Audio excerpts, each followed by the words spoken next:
They hated each other before they even knew each other's names. But the most powerful man in the boardroom was the one destroying them both. In a billion-dollar corporate empire, Adrian Cole and Lena Moore fought each other every single day, sharp, relentless, and without mercy. But that night in Chicago, when the hotel door closed and every mask finally dropped, they discovered the most terrifying truth of all. They were never each other's real enemy. The real enemy sat in the CEO's chair, and he had been watching their battle like a game he designed himself. Drop a comment with the city you're watching from. I want to see how far this story has traveled. If it hits you, hit that like button and stay until the end. You won't see the ending coming. The elevator doors opened on the 34th floor of Hartwell Tower, and Adrian Cole stepped out like he owned the building, which, technically, he was close to doing. His stock options alone were worth more than most people's entire net worth. He moved the way men move when they've spent a decade making hard decisions in expensive rooms, deliberately, without looking around, like the space had already arranged itself to accommodate him before he arrived. It was 6:47 in the morning. He was carrying a coffee he hadn't touched yet, a leather portfolio he'd been working from since 4 a.m., and the specific kind of fatigue that doesn't come from lack of sleep, but from years of operating at full capacity with no one to split the weight with. His tie was already straight. His jaw was already set.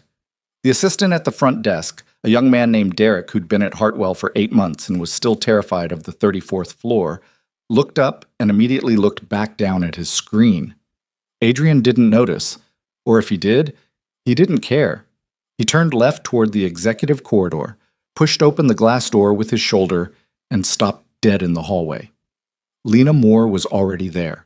She was standing at the window at the far end of the corridor, one hand holding a tablet, the other wrapped around a coffee cup, staring out at the Chicago skyline like she was personally annoyed at it.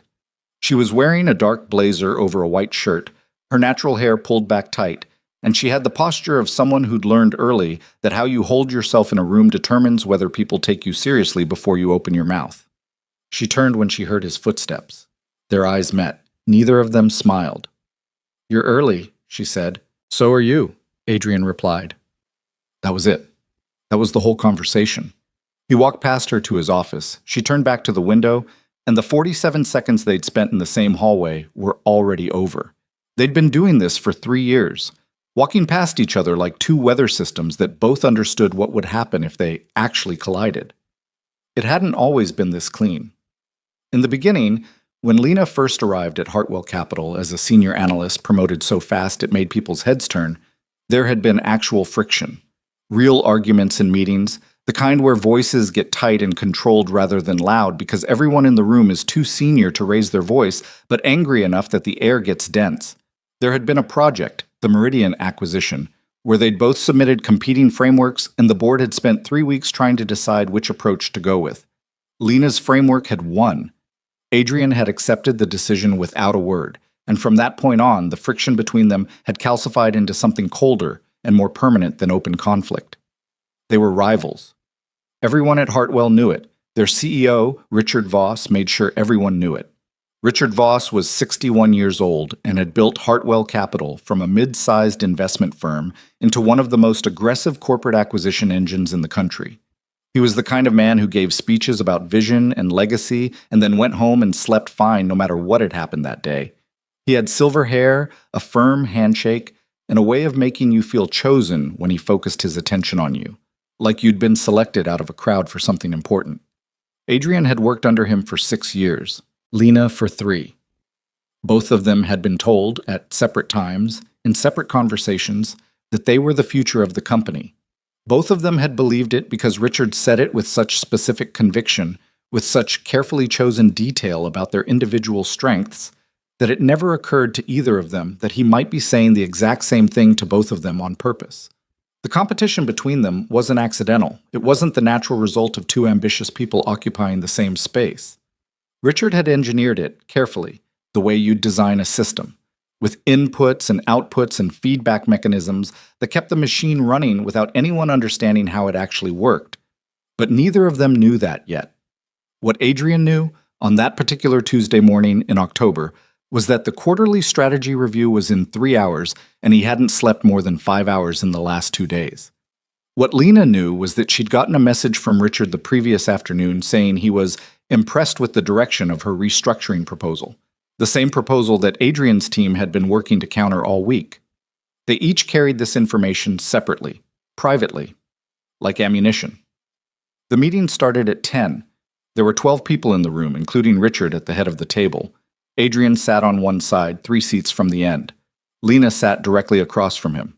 This was not an accident. Richard always arranged the seating. The first 40 minutes were standard.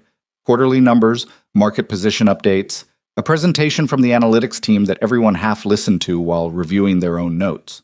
Then Richard leaned back in his chair and said, "I want to talk about the Western portfolio restructuring. Lena, walk us through where you landed." Lena stood. She was prepared. She was always prepared, and she walked through her proposal with the kind of clarity that comes from having thought about something so many times you could present it in your sleep. She talked about risk distribution, capital reallocation, the specific vulnerabilities in 3 of the portfolio companies that her analysis had identified. She used no filler words. She paused in the right places. When she finished, she sat down without looking at Adrian. Richard nodded slowly. "Adrian, your team had a different read on this." "We did," Adrian said. He didn't stand. He pulled up the document on his tablet and talked through it directly, less formal than Lena's presentation, but more dense, more data, less architecture, the kind of analysis that assumed the people in the room could handle complexity without it being simplified for them. His counterpoint was specific. Lena's proposal optimized for short-term risk reduction at the cost of positioning Hartwell for the acquisition opportunity they'd been tracking in the Pacific Northwest market.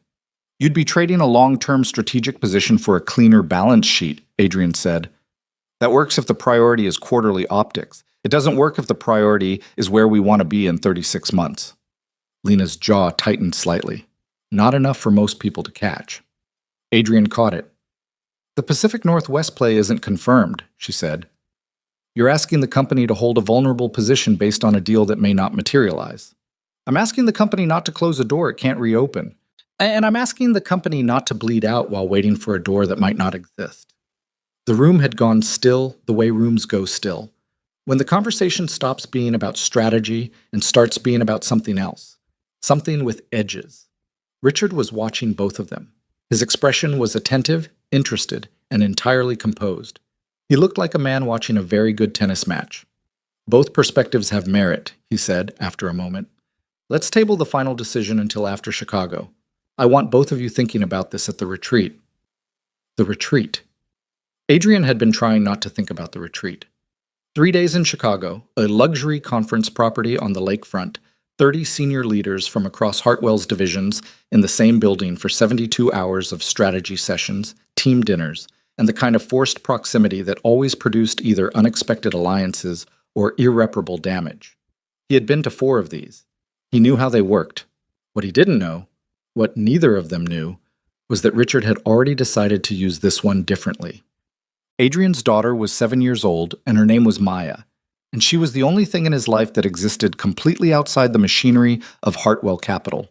She was staying with his sister Claire while he was in Chicago, and on the night before he flew out, he sat on the edge of her bed after she'd fallen asleep and did something he almost never allowed himself to do in his own space, in his own time.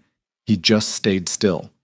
He looked at her the way you look at the one thing you've managed not to ruin.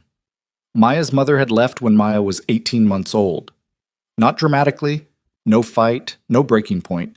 She'd just looked at Adrian one morning over breakfast and said, very quietly, that she didn't think she could be happy in a life that was built entirely around someone else's ambition, and he hadn't been able to argue with her because she wasn't wrong. He'd done everything right after that. He'd restructured his schedule, hired the right help, been at every school event and every doctor's appointment, and every Saturday morning when Maya wanted pancakes and shapes. He'd done it correctly. He'd made it work. But there was a specific silence in the apartment at 11 p.m. after Maya was asleep that he'd never figured out how to fill. He'd stopped trying to fill it about 2 years ago. It was just the silence. You lived in it. He kissed her forehead without waking her, picked up the portfolio he'd left on her nightstand, and went to finish the presentation he'd be giving in Chicago. Lena drove herself to the airport. This was a thing she did on purpose. She'd had a company car and a driver available to her for 2 years, and she still drove herself most places, not out of stubbornness exactly, but because she'd spent the first 26 years of her life getting herself where she needed to go, and the habit of self-reliance had become structural. It was part of how she was built. She'd grown up in Milwaukee, the second of 4 kids, in a house where money was a subject that appeared in conversations mostly as an absence. What they didn't have, what they couldn't do, what would have to wait. Her mother worked 2 jobs for most of Lena's childhood. Her father had been present but inconsistent, the kind of man who was good in bursts and then disappeared into himself for weeks at a time. Lena had decided at 14 that she was going to be the thing that changed the trajectory for her family, and she'd pursued that decision with a ferocity that had gotten her a full scholarship to Northwestern, a master's degree from the University of Chicago, and a career that had moved faster than almost anyone expected. Almost. There was always someone, somewhere, who found a way to be surprised that she'd gotten as far as she had, as fast as she had, and who expressed that surprise in ways that were never quite direct enough to call out, but always specific enough to feel. She'd learned to use the skepticism as fuel. It had taken years to learn not to let it in anywhere it could actually hurt her. She wasn't sure she'd fully succeeded. On the highway, with the radio off, and the skyline of Chicago appearing in the distance as she crossed into Illinois, she thought about the meeting, about Adrian's counterpoint, about the way he'd said trading a long-term strategic position with that particular flatness in his voice, the tone that managed to imply she was being short-sighted without technically saying so. She thought about whether he was right. This was something she did that she never admitted to anyone. She actually sat with the possibility that Adrian Cole's analysis was sometimes correct. Not always. Not even usually. But sometimes. He was good at what he did, and she'd been at Hartwell long enough to know the difference between someone who was good and someone who just occupied a position that made them look good. Adrian Cole was actually genuinely good, which made him actually genuinely her problem. She pulled into the airport, found a parking space, and sat in the car for a moment with her hands on the wheel. She was tired. Not the tired that sleep fixes, the other kind. The kind that comes from performing a version of yourself every single day for so long that you start to lose track of where the performance ends and the actual person begins. She got out of the car, grabbed her bag from the trunk, and walked toward the terminal. Shoulders back, head straight. She had a retreat to get through.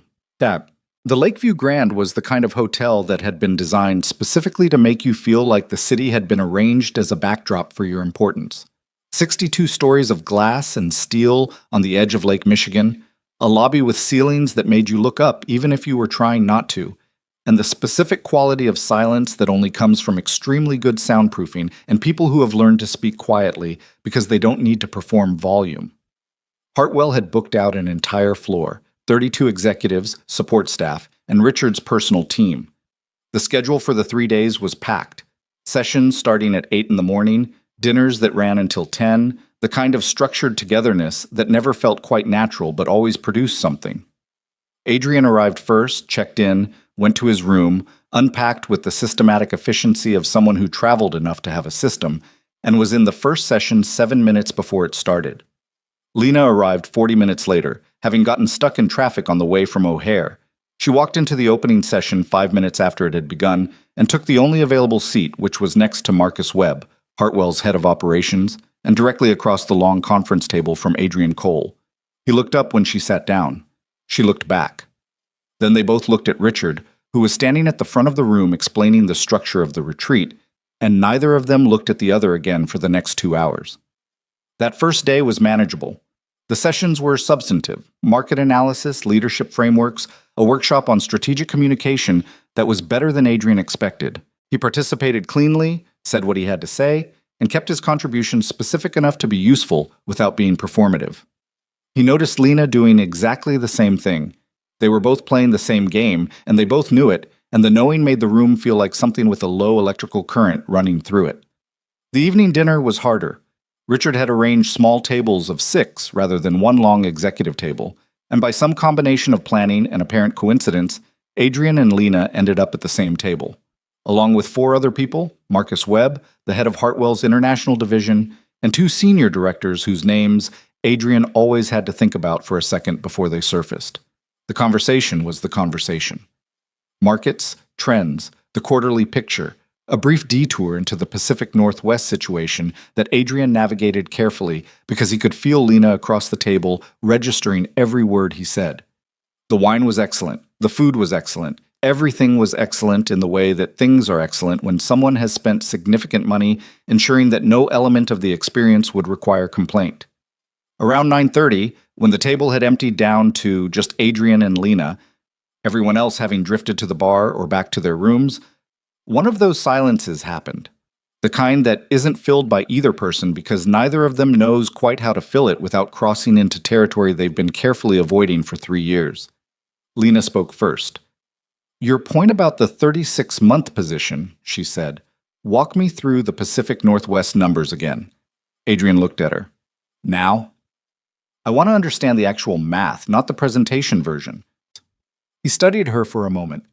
There was something different in her tone. Not hostile, not angled, just direct in a way that was somehow more unsettling than the usual sharpness. "The acquisition target is a mid-sized infrastructure company, Cascadia Group," he said. "They've been undervalued for about 18 months because of a management transition that looked messy from the outside. The new leadership team is solid. Their fundamentals are better than their stock price suggests. If we restructure the Western portfolio the way you're proposing, we're pulling capital from exactly the positions that give us flexibility to move quickly when Cascadia comes to market. And you're confident Cascadia comes to market. I'm confident they're within 12 months of a decision." "Based on what?" "Conversations." Lena was quiet for a moment. "Richard told me the Pacific Northwest deal was still speculative," she said. Something shifted in Adrian's face, almost imperceptibly, but it was there. "When did he tell you that?" "Last week, after I submitted the restructuring proposal. He said you'd flagged the acquisition opportunity, but that the intelligence was thin. He told me the board was leaning toward your proposal because the risk profile was more conservative," Adrian said. His voice was even, but careful now. "He framed it as the board's preference, not his." They were both quiet. This was not the first time something like this had happened, where they'd each received information from Richard that painted a slightly different picture of where things stood. Both of them had filed it away separately, attributed it to the normal distortions of information in a large organization, the fact that different people got different views of the same elephant. But sitting across from each other at 9:30 at night with the dining room mostly empty and the lake dark through the windows, the separate puzzle pieces were for the first time sitting in the same space. "He told you the board preferred my proposal," Lena said slowly. "Yes. And he told me your intelligence was thin." "Yes." A pause. "He's playing us," Lena said. Not a question. Adrian didn't answer immediately. He was a man who moved carefully with conclusions, who preferred to verify before he committed to a position. But something in his chest had gone tight, and the tightness had a quality he recognized. It was the feeling of understanding something you'd been not seeing for a long time. "I don't know," he said, which was honest and which meant possibly. Lena picked up her wine glass, looked at it, set it down without drinking.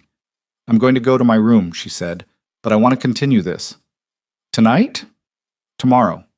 Or whenever." She stood, straightened her jacket. "I need to think."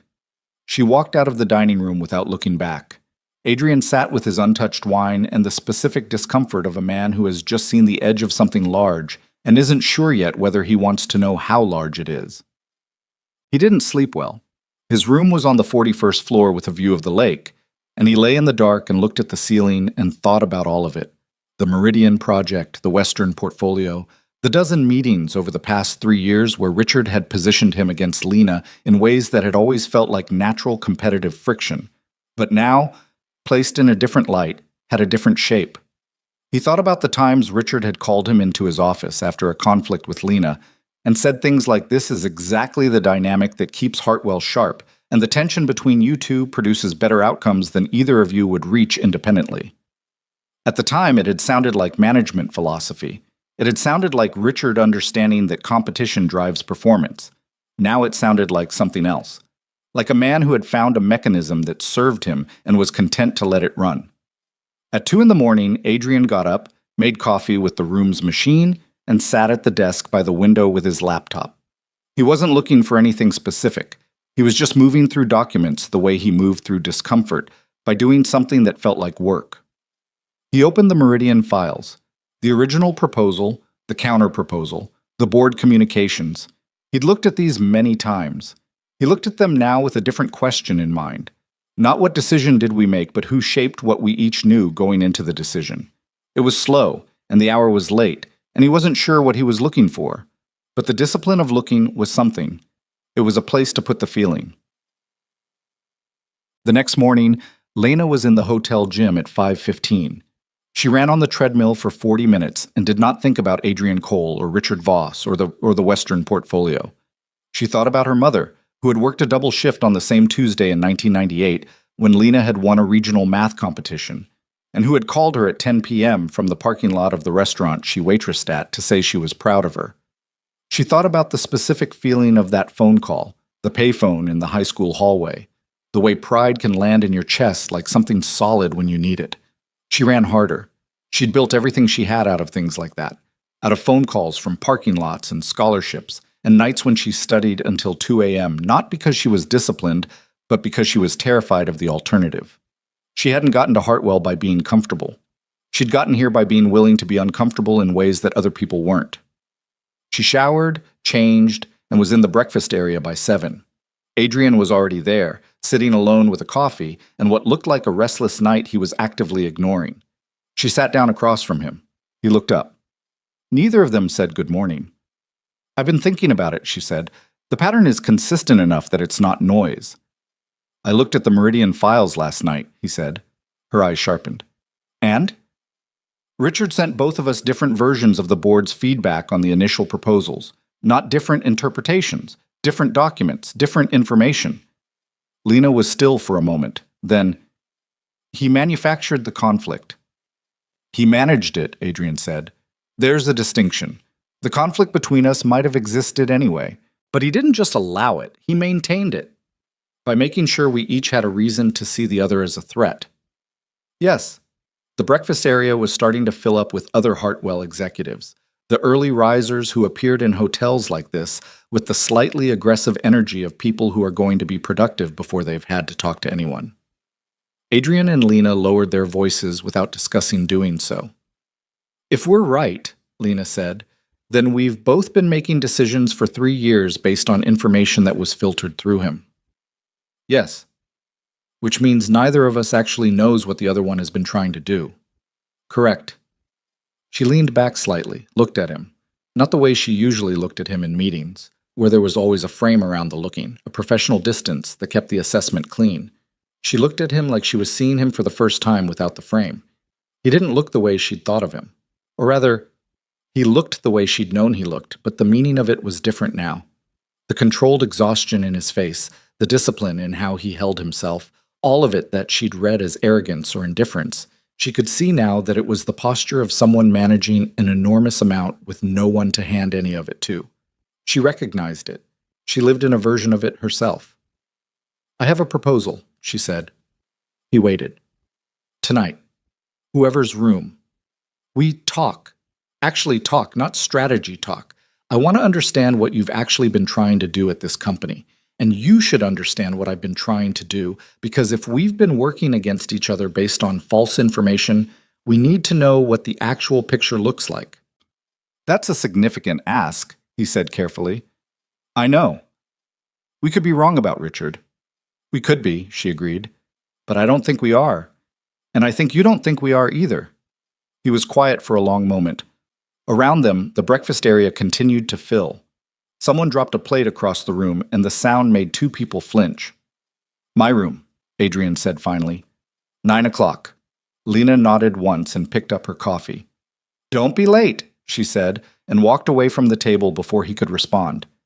He watched her go and felt, for the first time in a very long time, that the ground under a situation he was standing in was genuinely uncertain. He didn't know what the night would produce. He didn't know if they were right about Richard. He didn't know what Lena Moore looked like when she wasn't performing competence in a room full of people who needed to see it. He'd spent 3 years thinking he knew exactly what kind of person she was. He was beginning to suspect he'd been given a picture of her that someone else had painted. The day's sessions were some of the most surreal hours of Adrian's professional life. He sat through a 4-hour strategy workshop, contributed where he needed to, stayed sharp on the surface while something else entirely ran underneath it. Twice he caught Lena's eyes across the room. Not the usual exchange, the mutual acknowledgement of two people measuring each other, but something with more information in it. A shared awareness that sat like a code between them. During the afternoon break, Richard pulled Adrian aside in the corridor.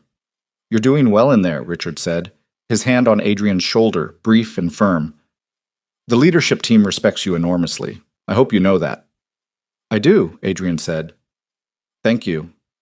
I want to talk to you about the Western portfolio decision before we go back." Richard's voice dropped into the register he used for serious conversations, the one that communicated gravity and shared confidence. "I'm going to be honest with you. I have concerns about Lena's proposal. The risk calculation is too conservative for where we need Hartwell to be. I think your instincts are right." Adrian looked at him. Richard's face was open, direct, one senior leader being honest with another. "What about the board's preference for the conservative approach?" Adrian said. A small pause. "That position is shifting. I'll be working the room over the next couple of days. I wanted you to know I'm in your corner on this." "I appreciate that," Adrian said. He kept his voice even and his expression neutral, and he stood in the corridor for a moment after Richard walked away and thought, yesterday he told Lena the board was leaning toward her proposal. Today he's telling me he's working against it. The ground was not uncertain. The ground was rigged. He just needed to understand the specific architecture of how. At 8:59, Lena knocked on the door of room 4118. Adrian opened it. He'd changed out of his suit into a plain dark shirt and slacks, which was somehow more disarming than if he'd still been in full professional armor. He stepped back to let her in without saying anything. The room was orderly, in the way hotel rooms become orderly when the person staying in them has a need for order. Not the original hotel arrangement, but something reorganized, the desk cleared and used for actual work, a legal pad with handwritten notes visible near the lamp. Lena sat in the chair by the window. Adrian sat on the corner of the desk. The city moved below them, indifferent.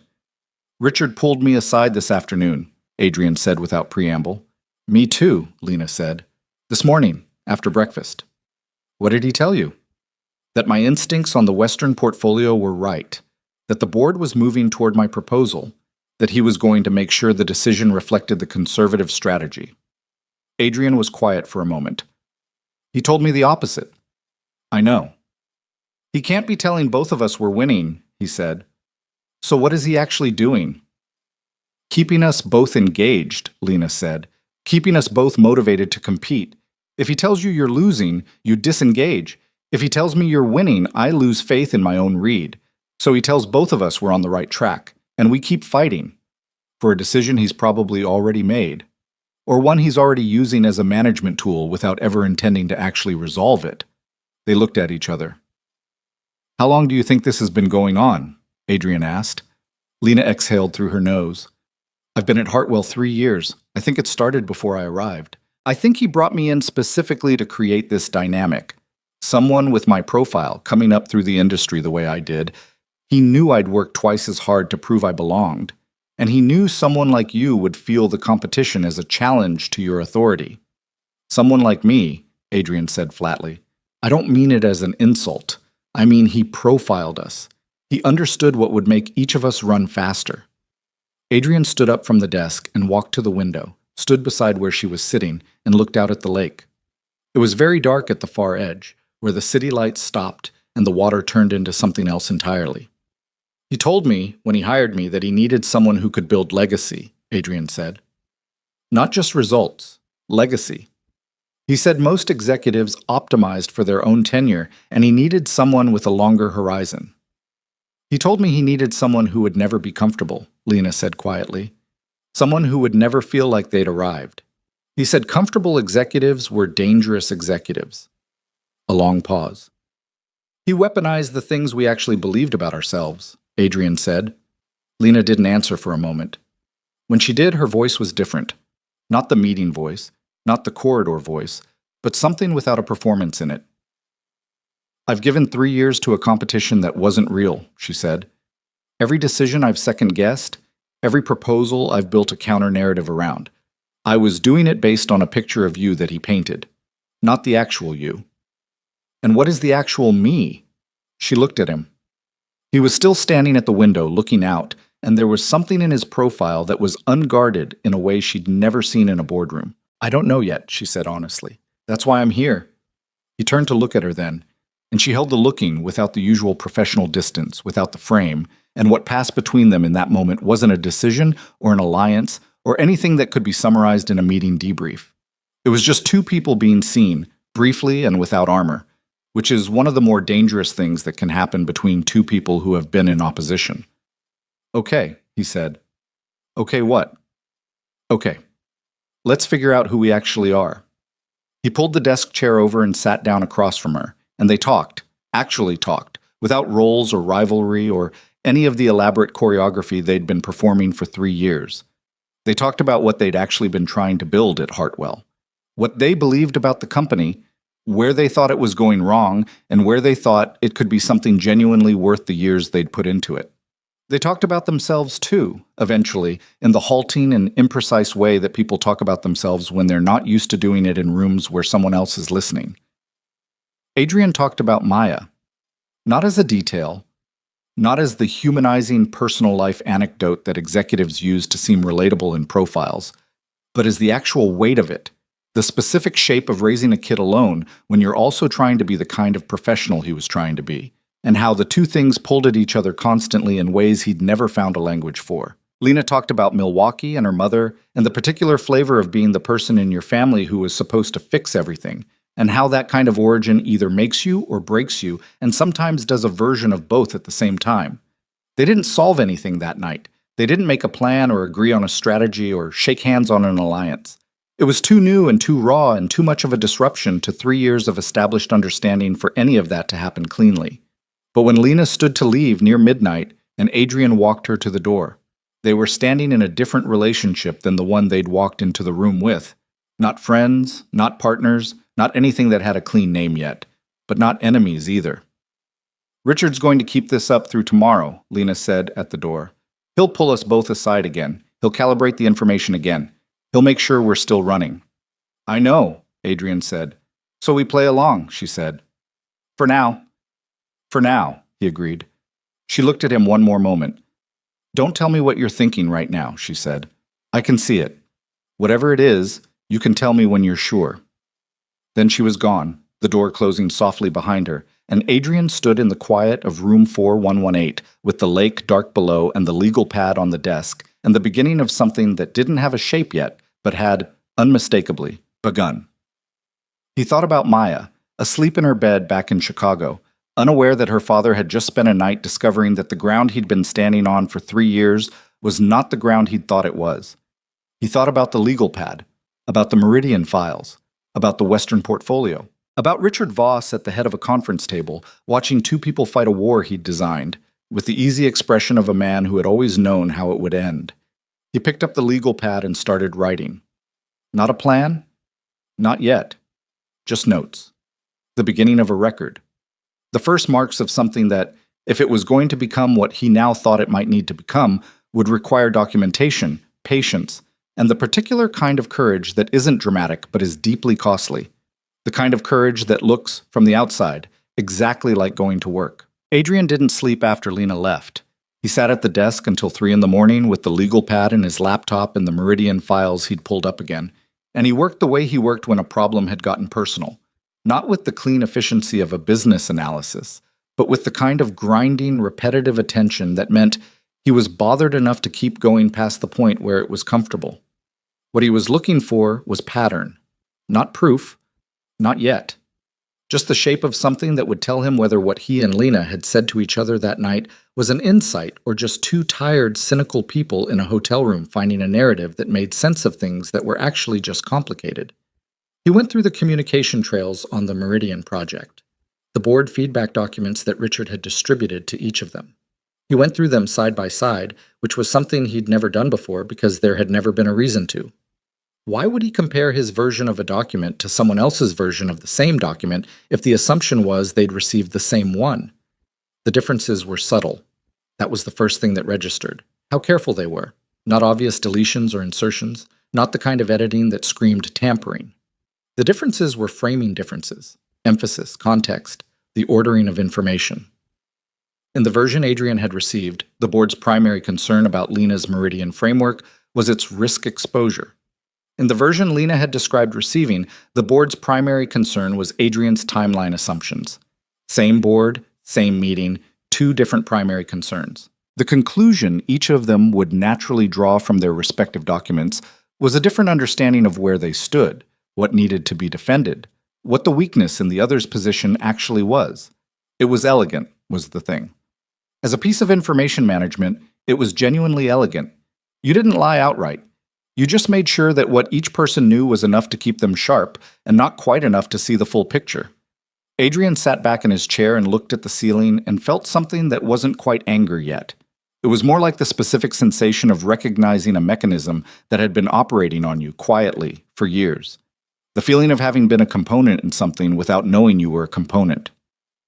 He thought about Richard, about all the one-on-one conversations, all the moments of what felt like genuine candor and shared confidence.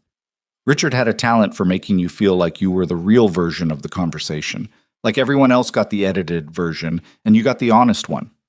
Adrian had valued that. He'd taken those conversations as evidence of a particular kind of trust. The talent, it turned out, was the instrument of the thing.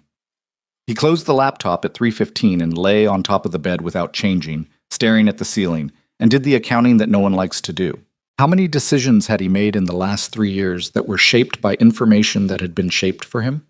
How many positions had he taken in rooms full of people because he understood Lena's proposal to be something slightly different from what it actually was? How many times had he walked into a conflict that felt organic, felt like the natural friction of two competing strong-willed people, when it had been, at some level, set up? He didn't get an answer. You don't get a clean answer to that kind of question. You get the discomfort, and then you either sit with it or you don't. He sat with it until he fell asleep, sometime after 4. The alarm went off at 6:30. He silenced it, stood up, looked at himself in the bathroom mirror for a moment without expression, and went to make coffee. He had 2 more days in Chicago. He had a role to play, a performance of rivalry that needed to be convincing enough to hold for 48 more hours, while he and Lena figured out what came next. He was good at controlled performance. He'd been doing it for years, just without knowing that's what it was. He straightened his tie and went to breakfast. Lena was already there, sitting with Marcus Webb and 2 other executives, laughing at something Marcus had said. Not performing the laugh, actually laughing, the real version of it that reached her eyes. Adrian registered this as new information. He'd never seen her laugh like that in a work context. He'd seen the polished social version, the one that functions as punctuation in professional settings. This was something else. He got his coffee, found a seat at the adjacent table, and opened his phone like he was reading something. Across the room, Richard Voss came in, surveyed the breakfast area with the easy authority of a man in his element, and headed directly toward Lena's table. Adrian watched from his periphery as Richard bent slightly to say something to her, hand briefly on her shoulder, and saw Lena's posture adjust almost imperceptibly. The kind of micro-correction that happens when you're suddenly aware of being observed by someone who matters. She laughed at whatever Richard said. Adrian watched her do it and thought, she knows now. She's doing the same thing I'm doing. She's performing normalcy. They were already aligned without having coordinated it. It shouldn't have produced the feeling it produced, but there was something about the recognition, about seeing someone else navigate the same difficulty with the same quiet competence, that felt, unexpectedly, like not being alone in a room you'd thought you were in by yourself. He looked back at his phone. The second day of the retreat was structured around something Hartwell called leadership dyads, pairs of executives facilitating small group discussions on strategic challenges. The pairings were announced at the morning session, distributed on printed cards. Adrian got his card, flipped it over, and looked at the name of his dyad partner, Lena Moore. He didn't react. He folded the card, put it in his jacket pocket, and listened to Richard explain the structure of the exercise. Across the room, he could feel Lena looking at him. He didn't look back. Richard was still talking, something about the value of working across competitive perspectives, when Adrian let himself think about whether the pairing was intentional. Of course it was intentional. Richard arranged everything. The question was whether this particular arrangement was Richard's standard manipulation, putting them together to generate productive friction, or something else. Whether Richard had noticed something between them the previous night and was making a move. No. He was being paranoid, Richard hadn't been at dinner. Richard hadn't been watching the hallway at midnight. The pairing was the standard thing, Richard's long-running game designed to produce exactly the kind of performance that was most useful to him. Adrian and Lena co-facilitated their group for 2.5 hours. It was 12 other executives, a room with a whiteboard and too many chairs, and a topic about cross-divisional resource allocation that was substantive enough to require real thought. They'd never worked together before. Not actually together, side by side, facing the same direction. Everything had always been across a table, across a room, across a position. This was different. Lena opened the session. She framed the challenge clearly, asked the group a question that was specific enough to be answerable, but open enough to generate disagreement, and then stepped back, not retreating, just making space. It was a facilitation move that required confidence, the willingness to let a silence sit rather than filling it. Adrian watched her do it and noted, with the particular clarity of someone who was now paying a different kind of attention, that she was good. Not in the way he'd always known she was good, which he'd registered as a competitive fact. She was good in a specific textured way. She knew when to push and when to let the room do the work. She heard the things people were almost saying and found the right question to make them actually say them. She had a patience with productive discomfort that most facilitators didn't have. He picked up where she left back down, shifted the discussion toward the structural question underneath the resource argument, and felt her tracking alongside him. Not just following, but understanding exactly where he was going before he got there, and being ready to receive it.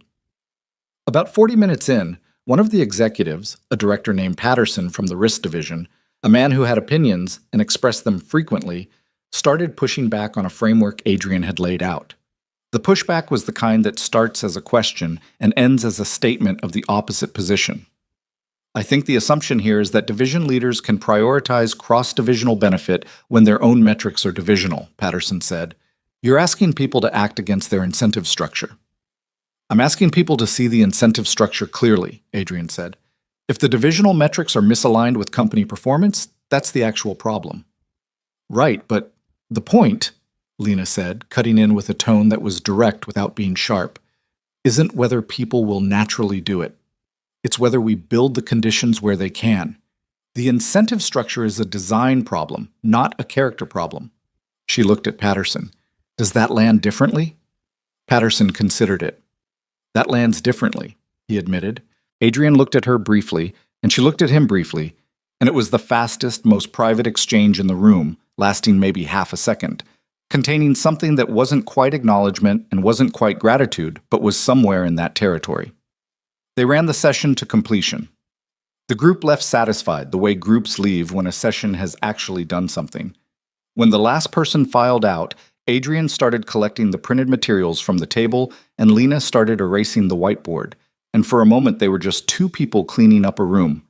You redirected Patterson well, Adrian said. You'd already made the point, Lena said without turning from the whiteboard. He just needed to hear it from a different angle. That's generous. It's accurate. She finished the whiteboard and turned around. They were alone in the room. The door was open to the corridor, but no one was visible outside. He's going to use this, Lena said quietly. Not the session. She meant Richard. He saw us paired, and he's going to mine whatever he can from watching us work together. He'll see what he expects to see, Adrian said. Two people competing even in collaboration. Are we? He looked at her. No. Okay, she said. Good. She picked up her folder and walked out, and Adrian stood in the empty room for a moment and thought about the word good and how she'd said it. Without decoration, without any of the professional distance she usually maintained, and felt the specific unsteadiness of being in a situation where the rules had changed faster than the habits had.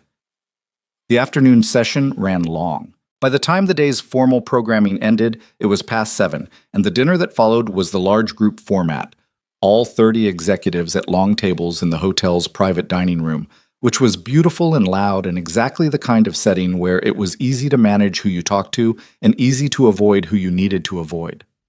Adrian sat between Marcus Webb and a division head named Carolyn Tate, whose area he knew less about than he should have, and he was genuinely interested in what she told him about the complications of their European operations, and he ate his dinner and participated in the conversation and kept the performance clean. He could see Lena 4 seats down on the opposite side of the table, doing the same thing, engaged, present, socially precise. He could also see Richard at the head of the table, and he watched Richard in a way he'd never watched him in a dinner setting before. Not as the person in charge of the room, not as the audience for the evening's performance, but as a subject. He watched how Richard moved his attention around the table, the specific rhythm of it, who he acknowledged when, where his eyes went between conversations. And he saw it. Once you knew what you were looking for, you saw it. Richard watched Lena and Adrian's end of the table the way you watch a machine you've built, with the specific low-level attention of someone making sure it's still running. Not overt, not constant, but present. The attention of ownership. Adrian picked up his wine glass, took a drink, and put it down. Across the table and 4 seats down, Lena was listening to something the person beside her was saying, and she was listening with her whole face, but her eyes moved briefly to find his, and the fraction of a second that they held was enough. She'd seen it too. After dinner, the executives dispersed to the hotel bar and the lounge and their rooms. Adrian excused himself from a conversation with Marcus at the bar, said something about an early call, and took the elevator to the 41st floor. He was in his room 11 minutes before Lena knocked. He opened the door. She looked tired in a way she hadn't let show during the day. The kind of tired that accumulates behind a sustained performance and surfaces only when the performance is no longer necessary. "He was watching us at dinner," she said, stepping inside. "I know, I saw." He looked satisfied. She sat in the window chair again, same position as the night before, like she was claiming it. Whatever he's built, it's running the way he wants it to run. He's not worried. "He doesn't know what we know," Adrian said, "which means we have time." She looked at him. "But not much. If he thinks we're still competing, he won't touch the dynamic. If he ever gets a sense that something has changed between us, he'll move to disrupt it before it develops." "How would he disrupt it?" "I don't know exactly, but he has options. He could reassign one of us. He could manufacture a conflict serious enough to fracture whatever we're building. He's done it before. I just didn't recognize it as that when it happened." Adrian moved to the desk, sat on its edge, crossed his arms. "Tell me about that." Lena looked at her hands for a moment. "About 8 months in," she said, "there was a situation with the Belcourt account. Do you remember it?" "Belcourt was your project." "It was my project, and it was going well. Better than the original projections. I had the client relationship in a good place, the numbers were strong, and I was starting to get visibility with the board." She paused. "And then there was a miscommunication about the fee structure. The client received a document with incorrect numbers that made it look like we'd changed the terms without telling them.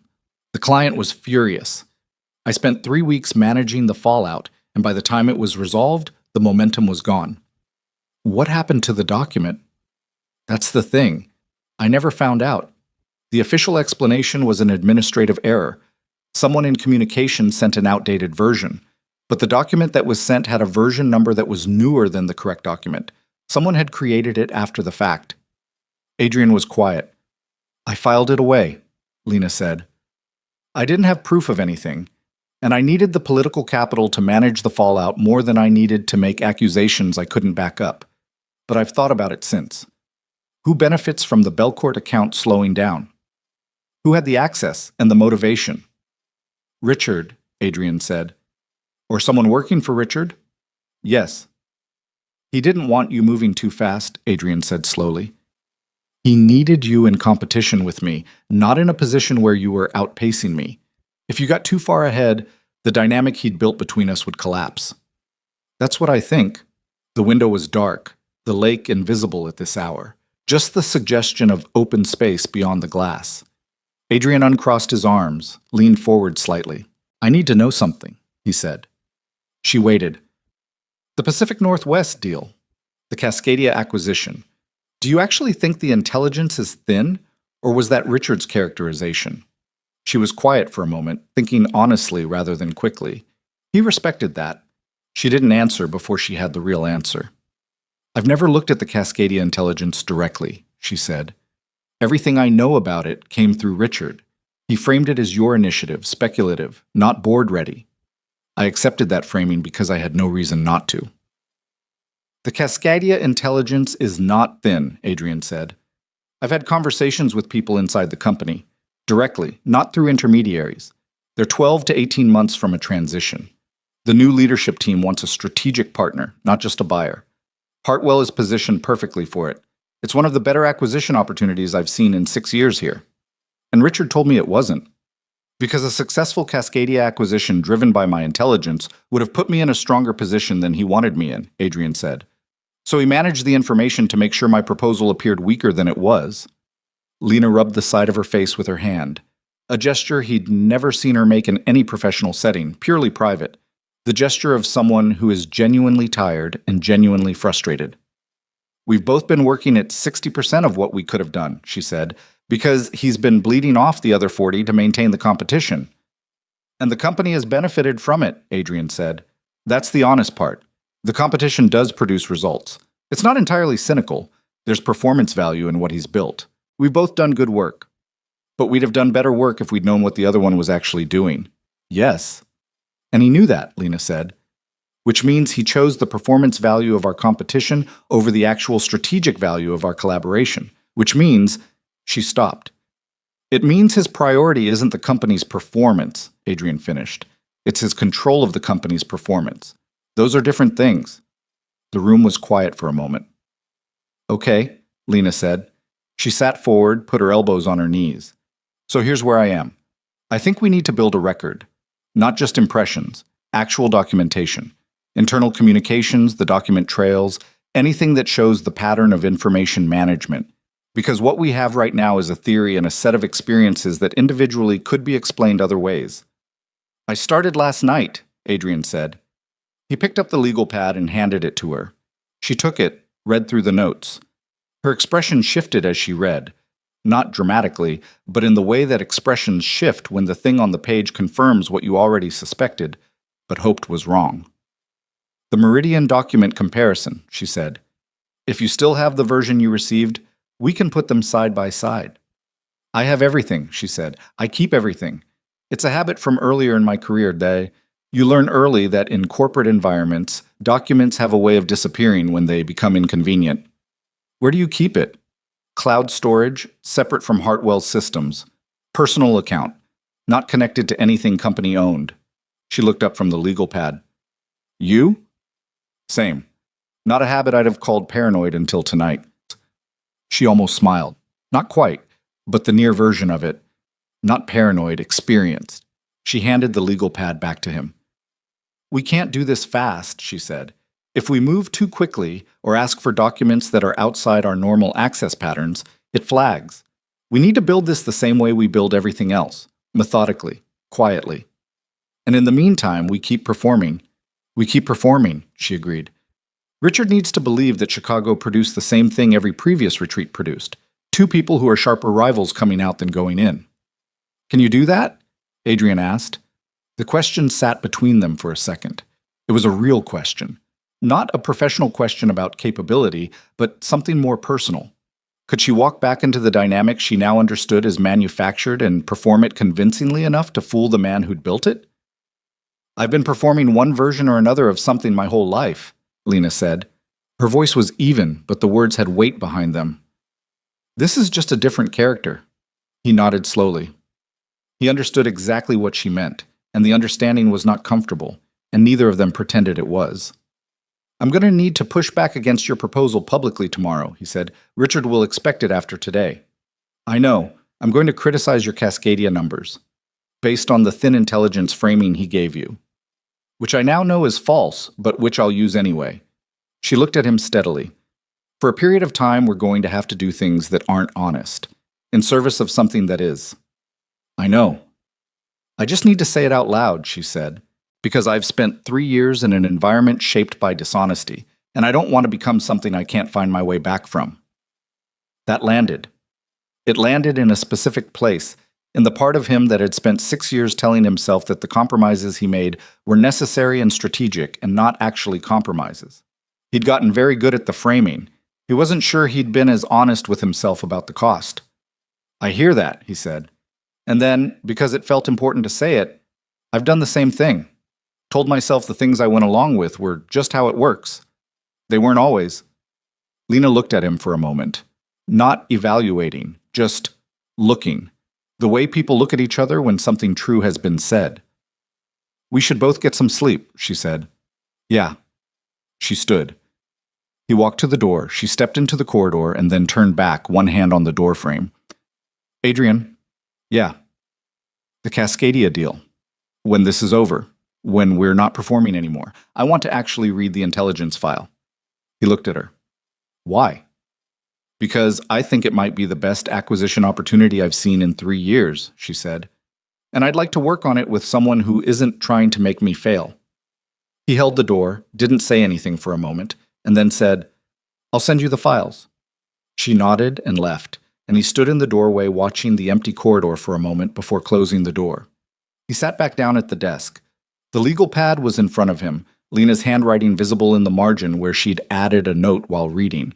A date, a reference number, her brain already cross-indexing with something she remembered. Her handwriting was fast and angular, and nothing like the composed professional presence she put into rooms. He looked at it for a long time. Then he opened his laptop and began building the actual documentation structure. Not notes anymore, not impressions. A real record. The kind you build when you're preparing to go somewhere with it. The process was slow and the hour was late, and his eyes were tired. He worked anyway. There was a particular clarity that came from having a real purpose behind the work, from knowing that what you were building wasn't just useful, but necessary. He hadn't felt that about this job in a while. He'd been going through the motions of ambition for long enough that the motions and the feeling had started to separate. They weren't separate right now. Around 2 a.m, he sent an email, short, professional, from his personal account to Lena's personal account, not Hartwell Systems. Just a subject line. Starting the file structure. Take a look when you can. He attached a folder. Her reply came 7 minutes later, which meant she was also awake at 2 a.m, also at her desk, also working. The reply was 3 words. I see it. And then, 30 seconds later, a separate message. Go to sleep. He almost laughed. Not quite. The hour was too late and the situation too serious. But almost. He closed the laptop, turned off the desk lamp, and lay down in the dark. The third day of the retreat had a different texture than the first 2, partly because it was the last day, and last days of these things always had a particular quality. The exhaustion of sustained performance mixing with the relief of almost being done, but partly because of something that Adrian now understood as presence. When you've changed what you know, you see things you didn't see before, and the seeing takes energy. He watched Richard work the room that morning with new eyes. He watched the specific moves, the hand on the shoulder, the murmured private exchange, the way Richard positioned himself between people rather than above them. The patient accumulation of small acts of confidence building that added up, over time, to something that looked like genuine leadership, but functioned more like dependency. Richard made people feel seen. He made people feel like the relationship they had with him was individual and irreplaceable. It was the feeling of being chosen. Adrian had felt it. He'd been inside it for 6 years without knowing it was a mechanism. The morning session was a strategy presentation from the analytics team, followed by a cross-divisional priorities discussion that Adrian participated in with one part of his mind while the rest of it was doing quiet triage, identifying which documents from his archive were most relevant, thinking through the access patterns he'd need to vary to avoid flagging, considering who else inside Hartwell might know more than they were saying and might, under the right circumstances, be willing to say it. He was thinking like someone building a case. It was different from thinking like someone performing a role. He hadn't realized how much of the last 6 years had been the second. Richard pulled him aside after lunch. The corridor off the main conference room, the same move he'd made 2 days before. Private, conspiratorial, chosen. One more day and then everyone goes back to their corners, Richard said, with the warm authority of a man who considers himself above the fighting but closely interested in its outcome. I want to say, I've been impressed this week. You brought your best. Thank you, Richard. The Cascadia situation. Richard's voice dropped a register. I want you to know I'm looking at the numbers myself. I haven't made any commitments to Lena's position on this. I appreciate that. You've always had good instincts on acquisition targets, Richard said. The board knows that. I know that. Adrian looked at him. 6 years of learned response said, feel grateful, feel seen, carry the warmth of this conversation into the room and let it shape how you work. The new understanding said, he's managing you right now. He'll say the equivalent thing to Lena this afternoon. I'm glad to hear it, Adrian said. His voice was completely smooth. I've put a lot of work into the Cascadia intelligence. And it shows. Richard's hand on his shoulder. Get some rest tonight. Big quarter ahead. He walked away. Adrian stood in the corridor and breathed through the specific feeling of watching a mechanism operate on you in real time and not being able to stop it, only to see it. The afternoon closed out the retreat with what Richard called an open strategy conversation. Loosely structured, executives raising questions about Hartwell's direction, the kind of discussion that was valuable and also served as a temperature check for Richard on where the organization's thinking was. Adrian contributed twice, substantively and strategically, and watched Lena contribute across the room, once pushing back on a point about European market timing that had more edge in it than the discussion strictly required, which was her way of reminding the room that she was sharp and not accommodating and still fighting. It was well done. It was performance, but it was good performance, built on real knowledge and real instincts, which was what good performance always was. On the last evening, the retreat ended with cocktails in the hotel's rooftop space. The whole group, no agenda, the easy disintegration of a structured event back into ordinary social mechanics. People clustered into the groupings they'd naturally form.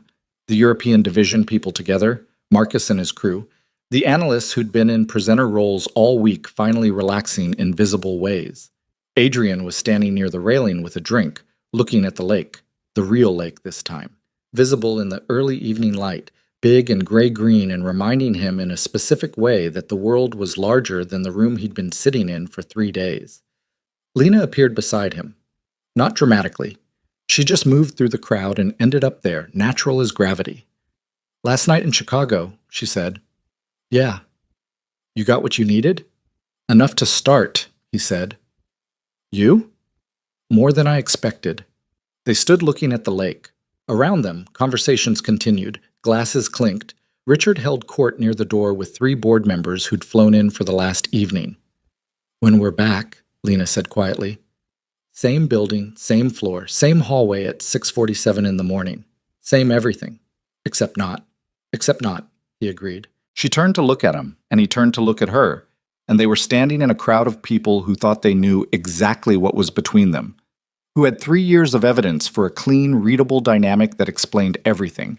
And those people were wrong, and Adrian and Lena both knew they were wrong, and neither of them said anything more because there wasn't anything more to say out there. Don't be obvious, she said. Have I ever been obvious? No, she admitted, and then, neither have I. She moved back into the crowd. Adrian turned back to the lake and stayed there for a few minutes alone, drink in hand, thinking about everything that the water couldn't know and didn't need to. He flew back to Chicago early the next morning. He took a cab from O'Hare rather than calling the company car. He let himself into the apartment, dropped his bag in the hallway, and found Maya at the kitchen table with Claire, eating cereal and explaining something to her aunt with great urgency about a dream she'd had involving a talking horse. Maya looked up when he came in. Daddy? He sat down next to her at the table, still in his coat, and she climbed into his lap with the particular physical confidence of a child who is completely certain of her welcome. He held her and listened to the rest of the horse story and answered Claire's polite question about the retreat with something that was accurate and told her nothing. After Claire left, when Maya was in front of the television with her Saturday morning cartoons, Adrian sat at the kitchen table with his coffee and looked at the ordinary surfaces of his apartment. The counters, the chairs, the refrigerator door with Maya's drawings held up by magnets, and felt the weight of what he'd set in motion. He wasn't afraid of it. That was the thing he noticed. He'd expected fear, the reasonable response to having decided to go after the CEO of the company you'd worked at for 6 years, the man who controlled a significant portion of your professional future. But what he felt wasn't fear. It was something closer to relief. The specific relief of having decided, after a long time of not deciding, to be honest about what he was seeing. He picked up his phone and sent a text to his personal email, flagging the folder he'd shared with Lena. Then he put the phone down, went and sat on the couch next to his daughter, and watched 20 minutes of cartoons without thinking about any of it. The cartoons were about a small dog who kept making mistakes and getting back up. Maya found this enormously entertaining. Adrian found it unexpectedly not wrong. The first 2 weeks back from Chicago were the most difficult kind of difficult. The kind that doesn't look like anything from the outside. Adrian went back to his office on the 34th floor and did his job. He attended meetings, reviewed documents, responded to emails with the same precise economy of language he always used, and pushed back on Lena's Western portfolio proposal in a Tuesday strategy session with enough specific technical criticism that 3 people in the room nodded, and Richard, at the head of the table, looked exactly the degree of satisfied that he always looked when the dynamic between them was running properly. Lena pushed back on his Cascadia numbers with the thin intelligence framing Richard had given her, and Adrian rebutted it, and the meeting ended without resolution, which was also what Richard preferred. Unresolved competition was more useful to him than settled questions. After the meeting, in the elevator going down, Marcus Webb stood next to Adrian and said, "You two are going to give the rest of us ulcers." Adrian said, "Good." Marcus laughed. The doors opened. They went their separate ways. That night, at 11:40, Adrian sent a message to his personal email account and blind copied Lena's personal address. Their agreed-upon system, 1 layer removed, nothing that ran through Hartwell servers. The message contained a single attached document, a comparison analysis of the Meridian board feedback files, side by side, with the specific language differences annotated and time-stamped against the distribution records he'd pulled from the archive. Lena replied at 12:15. 3 words. "This is enough." He sat with that for a moment, understanding exactly what she meant. Not enough to go to the board. Not yet. Not close. But enough to know they weren't wrong. Enough to confirm that what they'd said to each other in a hotel room in Chicago at midnight wasn't 2 tired people constructing a narrative out of their own frustrations. The document was real. The differences were real. The pattern was real. He typed back, "Beginning of the record. We keep going." She replied, "We keep going." He closed the laptop and went to bed and slept better than he had in weeks. The work of building the record was slow by design. They had both agreed in their second conversation in Chicago that the pace needed to look like no pace at all, like nothing was happening outside of the ordinary operations of 2 people doing their jobs and competing with each other in the ways they'd always competed. The document archive they were building had to be assembled from materials that were already within their normal professional access, pulled in patterns that wouldn't show up as anomalous on any audit trail. Lena was meticulous about this in a way that told Adrian something about how she'd learned to operate in environments where the ground wasn't reliable. She kept a separate log of every document she accessed, and the business justification for accessing it, not because she was required to, but because she'd learned that when you're doing something that might eventually be questioned, you want to have already documented the reason before the question comes. It was the habit of someone who'd spent a career aware that the same action gets read differently, depending on who's doing it, and who'd built her own paper trail as a form of protection. Adrian hadn't been that systematic. He'd been more cavalier. The particular carelessness that comes from years of having the benefit of the doubt as a structural feature of your environment. He corrected it. He started keeping his own log. It was a small shift and an uncomfortable one, the kind of adjustment that makes you aware of something you'd rather not be aware of. They didn't communicate directly at work beyond what was normal. The regular antagonism of 2 executives with competing positions, nothing warmer and nothing colder. They had a system, personal email accounts on personal devices, always after business hours, always brief. The longer conversations happened differently. It started with a Tuesday. Adrian needed to get to a meeting in the Hartwell Building's South Tower. Lena happened to be walking the same route, and they ended up in a corridor that had no cameras for approximately 90 seconds. They exchanged 4 sentences. It was efficient and strange and felt more like a covert operation than anything either of them had done in their professional lives, which said something about how carefully Richard had constructed the environment around them. After that, they got better at finding the gaps. The elevator that ran to the parking structure that had a 30-second window, the stairwell between 32 and 34 that no one used because it was faster to take the elevator, the coffee shop 3 blocks from the Hartwell building where they could sit at separate tables and have a conversation that looked, to anyone passing, like 2 strangers who happened to end up at adjacent tables and fell into a work discussion. It was not comfortable. It was not elegant. It was 2 people doing something necessary with the tools available. The coffee shop was where they had the conversation that changed the shape of what they were building. It was a Thursday afternoon in late October. The weather had gone cold the way Chicago goes cold, which is not subtle. It had been 52 degrees on Monday and 37 on Wednesday, and the wind off the lake was the kind that has opinions. Lena got there first, sitting at a table near the window, her hands around a coffee she'd been holding long enough that it was probably cold, her attention on her phone with the focused blankness of someone thinking hard about something that isn't on the screen. Adrian got his coffee, sat at the adjacent table, pulled out his own phone. Anyone looking at them would have seen two professionals killing time. "I found something," Lena said. Her voice was low, completely conversational. She didn't look up from her phone. "What kind of something?" "Financial, there's a set of internal transfers. Minor ones, they look like operational budget adjustments, that run through a Hartwell subsidiary called Vantage Consulting. Vantage is listed as a strategic advisory firm, but I can't find any record of them doing actual advisory work. No deliverables, no meeting minutes, no engagement documentation." Adrian was still. "How much?" "In the transfers I can see about 400,000 over the past 18 months, but the transfers are structured, just under the threshold that would trigger automatic review, which means whoever set them up knew the threshold." "That's not careless," Adrian said. "No, it's deliberate. And it's the kind of deliberate that doesn't leave footprints if you're not specifically looking for it." She finally looked up from her phone, briefly, in the way of someone checking the time. "I was looking for something else entirely. I found this by accident." "What were you looking for?" "The Belcourt document, the one I mentioned in Chicago.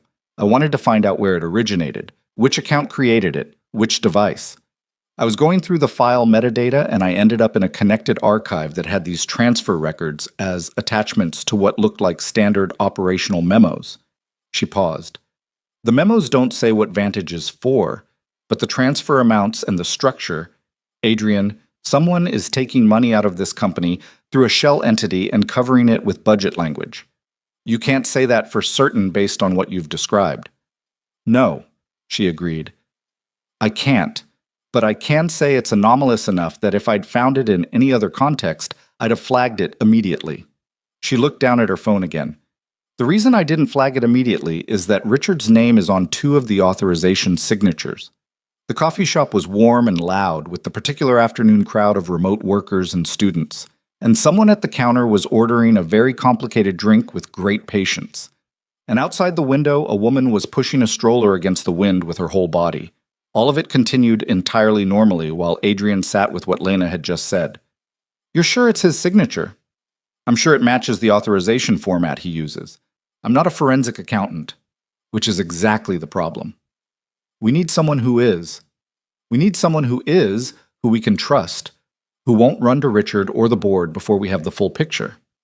She picked up her coffee, realized it was cold, set it back down. "Do you have anyone like that?" Adrian thought about it.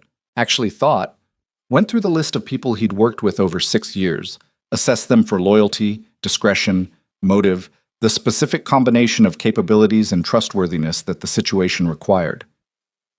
The list was shorter than he would have expected 6 years ago. It had been whittled down, over time, by the particular social architecture of Hartwell, by the way the company's internal culture made loyalty to Richard feel like loyalty to the institution, so that most people would have considered going to Richard with information like this to be exactly the right thing to do. "There's someone," he said. "His name is James Okafor. He was at Hartwell for 4 years as a forensic auditor. He left about a year ago to go independent." "Why did he leave?" "Officially, he wanted to build his own practice. Unofficially, he was doing an audit on the North American operations, and it got shut down before he finished. He was never told why." Adrian paused. "He and I had a conversation about it, about a week before he left. He was careful in what he said, but he was also clearly bothered." Lena was quiet for a moment. "Is he the kind of person who would have held on to the unfinished audit work?" "Yes," Adrian said without hesitation. "He absolutely is." "Can you reach him?" "I have his number. I haven't called him in 8 months." "That's fine. Call him." She stood, picked up her coat. "But Adrian, if he's held on to that work, if it connects to what I found, then what we have isn't just a record of information management. We have evidence of something the board will not be able to overlook." "I know." "Which means the stakes just changed." "They changed in Chicago," he said. "We just didn't know how far." She left. He sat at the table for a few more minutes with his coffee and the weight of James Okafor's name sitting in the space she'd left. He called James that evening from his personal phone, sitting in his car in the parking structure beneath his apartment building, because it was one of the few places he was completely confident no one from Hartwell ever was. James picked up on the third ring. Adrian Cole. Hey, James. It's been a while. James's voice was careful, not unfriendly. The warmth was real, but there was a quality of assessment behind it, the voice of someone who'd learned to be careful about unexpected calls from people connected to a place he'd left under complicated circumstances. It has, Adrian said. I have something I need to talk to you about, not on the phone. A pause. Related to Hartwell? Yes. Another pause. Is this the thing I think it might be? Adrian thought about how to answer that. I don't know what you think it might be, he said honestly. But if you think it might be the thing that ended your North American audit early, then possibly yes. The pause this time was longer. Coffee, James said finally. Not anywhere near the Hartwell building. Name the place. They met 2 days later at a diner in Wicker Park, the kind of place that had been there long enough to be unremarkable. Booths with high backs, a menu laminated too many times, coffee that was not good and came with refills.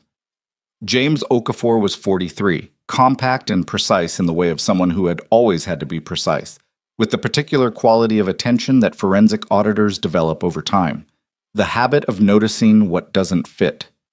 He was already in the booth when Adrian arrived with a coffee and a folder, which Adrian noticed immediately. You brought documents, Adrian said, sliding in across from him. You said it was related to Hartwell, James said. I've been waiting for this conversation for about a year. I brought what I thought you might need. Adrian sat back. Tell me about the audit. James folded his hands on the table. The North American Operations Review was commissioned by the board as a standard 5-year cycle audit. I was 12 weeks into an 18-week process. The scope included operational spending, subsidiary structures, and executive compensation benchmarking. He paused. I found anomalies in the subsidiary structures, specifically in 2 consulting entities, one called Vantage Consulting and one called Northbridge Advisory. Adrian's jaw tightened. Vantage, the same name Lena had found. What kind of anomalies? Adrian said. Transfer patterns that didn't match the stated purpose of either entity. Both were listed as strategic advisory firms. Neither had any documentation of advisory services. No SOWs, no deliverables, no engagement letters. The transfers were structured to stay below automatic review thresholds. James looked at him steadily. Someone with internal knowledge of the audit system set those structures up. You don't accidentally build a transfer pattern that consistently stays 4% below the review threshold. You know what the threshold is. And the audit was shut down. The board received a memo from Richard saying the scope had been revised due to operational priorities. I was told to close the file and submit what I had. When I asked who made the scope decision, I got silence. When I pushed, I was told the decision had been made at the appropriate level. James's voice was flat. I knew what that meant. I took what I had, closed the engagement, and left the company. But you kept the work. James reached across the table and opened the folder. I kept copies of everything I'd documented before the shutdown, not because I planned to use it, because I wasn't willing to let it disappear. He slid the folder toward Adrian. I've looked at it a number of times in the past year, trying to decide what to do with it. The problem was, I didn't have enough to act on. I had anomalies, not evidence, pattern, not proof. Adrian looked at the documents in the folder, at the transfer records, the subsidiary structures, the flagged anomalies annotated in James's careful hand. Then he pulled out his own phone and opened the folder he'd put together over the past 2 weeks. The Meridian document comparison, the communication trails, the beginning of the record he and Lena had been building. I may have the other pieces, Adrian said. James looked at what Adrian was showing him. He was quiet for a long time, reading. The diner continued around them. Someone laughed at a nearby table. The door opened and closed with the cold. A waitress refilled their coffees without asking. Who else knows about this? James said. One other person inside Hartwell. Someone I trust. James looked up. You trust someone inside Hartwell. I know how that sounds. It sounds like either very good judgment or very bad judgment, and I genuinely can't tell which from where I'm sitting. I understand, Adrian said, but I'd like you to meet her. The three of them sat in the same diner the following Monday, James and Lena on opposite sides of a forensic accounting discussion that Adrian mostly listened to because they were both significantly more technically specific than he was in that domain. Lena had brought her documentation of the Vantage transfers, the file metadata from the Belcourt situation, and 3 months of communication records she'd isolated from the Hartwell archive that showed the pattern of information management between Richard and both of their teams. James went through it methodically. He asked questions that were precise and unsentimental, the questions of someone who needs the information to be exactly what it is rather than what anyone wants it to be. Lena answered them the same way. No editorializing, no emotional framing, just the facts laid out in the sequence they'd been found. After 40 minutes, James sat back and looked at both of them. What you have, he said carefully, is enough to request a formal board investigation. What you don't have yet is enough to guarantee that investigation doesn't get buried. What would we need for that? Lena said. The Northbridge entity. I found Vantage in my audit. I flagged Northbridge but didn't get far enough into it before the shutdown. If Northbridge connects to an external account, something outside Hartwell's financial ecosystem, that's the link that makes this impossible to ignore. How do we find the Northbridge records? They'll be in the same archive as the Vantage transfers, but at a deeper access level than what you've been pulling from. James looked at Lena. The access level you'd need is 1 tier above your current clearance. Whose clearance level is that? She said. James was quiet for a moment. Richard's and the CFO's. The table went still. Outside, the wind pushed at the diner windows. So we can't get to it directly, Adrian said. Not through normal channels, James said. Lena was looking at the table, thinking. Adrian recognized the look. He'd seen it in strategy sessions when she was working through a problem she hadn't solved yet, but could feel the shape of the solution approaching. The quarterly financial close, she said slowly. It's in 3 weeks. During close, the CFO's team pulls consolidated reports from every subsidiary account. The reports go to a staging environment before they're finalized. I know the staging environment, James said, his voice sharpening with recognition. I worked in it during the audit. During close, the staging environment access is temporarily expanded to include senior analysts from each division for reconciliation. Lena looked up. My team does the Western portfolio reconciliation every quarter, which means during close, 2 of my analysts have staging environment access. Your analysts, James said, not you. Not me directly, but if I'm reviewing their reconciliation work, I have supervised access to what they're pulling. That's a very specific interpretation of supervised access, James said. It's the interpretation I'd be prepared to defend, Lena said. James looked at her for a long moment. Then he looked at Adrian. Then he looked back at his coffee. If you pull the Northbridge records during close and something goes wrong, James said, the access log will show the exact time and account. There's no ambiguity about what happened. I know, Lena said. You'd be exposing yourself to a serious accusation if Richard finds out before you have the complete picture. I know that too. Are you sure about this? Lena's voice was even. I've been sure about things before and been wrong, but yes, I'm sure. James nodded slowly, the nod of someone who has decided to continue alongside a thing he can't fully control. Then I'll tell you exactly what to look for in the staging environment, and I'll be available during the close window to review anything you find in real time. The financial close began on a Wednesday. Lena's team started their reconciliation work at 8 in the morning, which meant by 9:30 they had staging environment access, and Lena had her supervised review access alongside them. She sat at the reconciliation station in the divisional accounting suite, a room she was in every quarter, doing the same kind of review she always did, her presence entirely unremarkable. The Northbridge account records were in the subsidiary archive, 3 levels into the staging environment structure, in a folder marked with a classification code that looked like a standard operational budget designation. To anyone moving through the staging environment without James's specific knowledge of the audit architecture, it would have looked like exactly what the label said it was. Lena found it in 40 minutes. She knew she'd found it because the folder contained 12 months of transfer records totaling just under $2 million, all flowing from Northbridge through a routing structure that crossed 3 financial systems before landing in an account at a bank she'd never heard of with a registration in the Cayman Islands. Her hands were very steady. She photographed every document with her personal phone rather than printing, because the print logs would show in the staging environment audit. She worked through the folders systematically, photographing each record, checking the transfer dates against the operational calendar she'd memorized before coming in. The transfer dates aligned with a specific pattern. They clustered around major board decisions: acquisitions, executive compensation changes, governance amendments.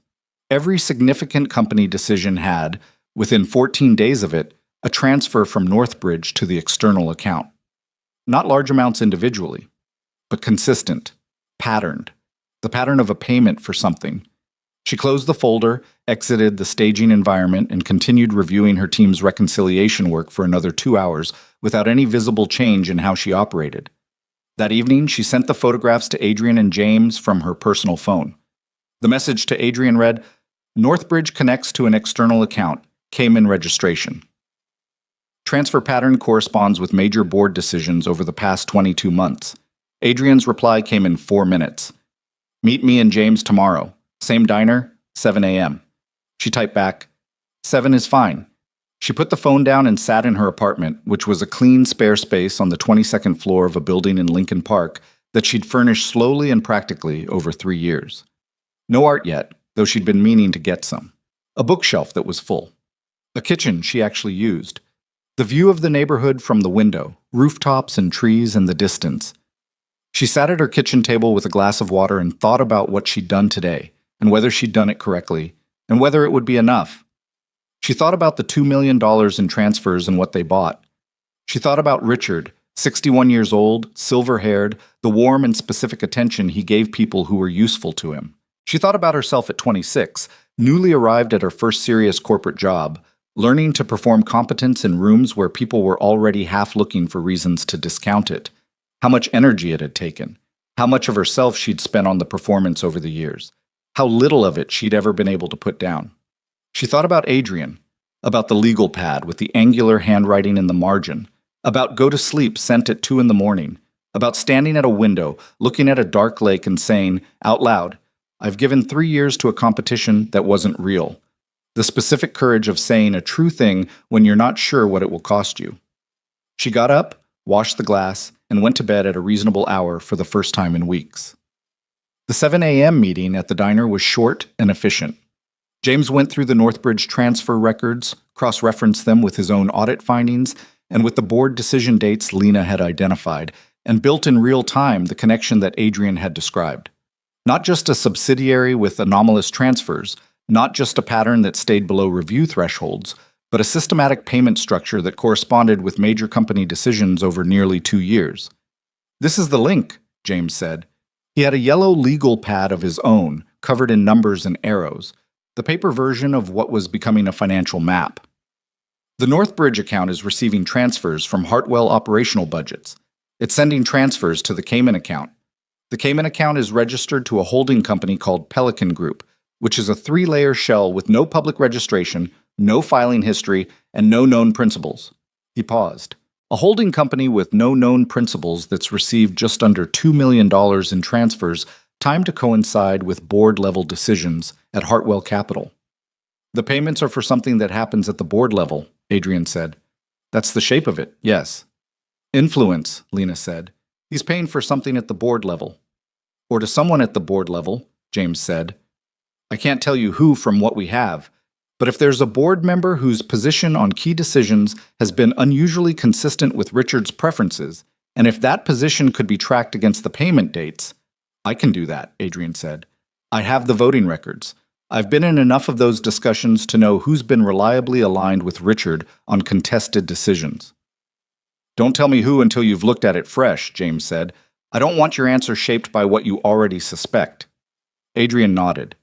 He looked at the legal pad, at the numbers, at the shape of something that had been invisible for almost 2 years and was now visible.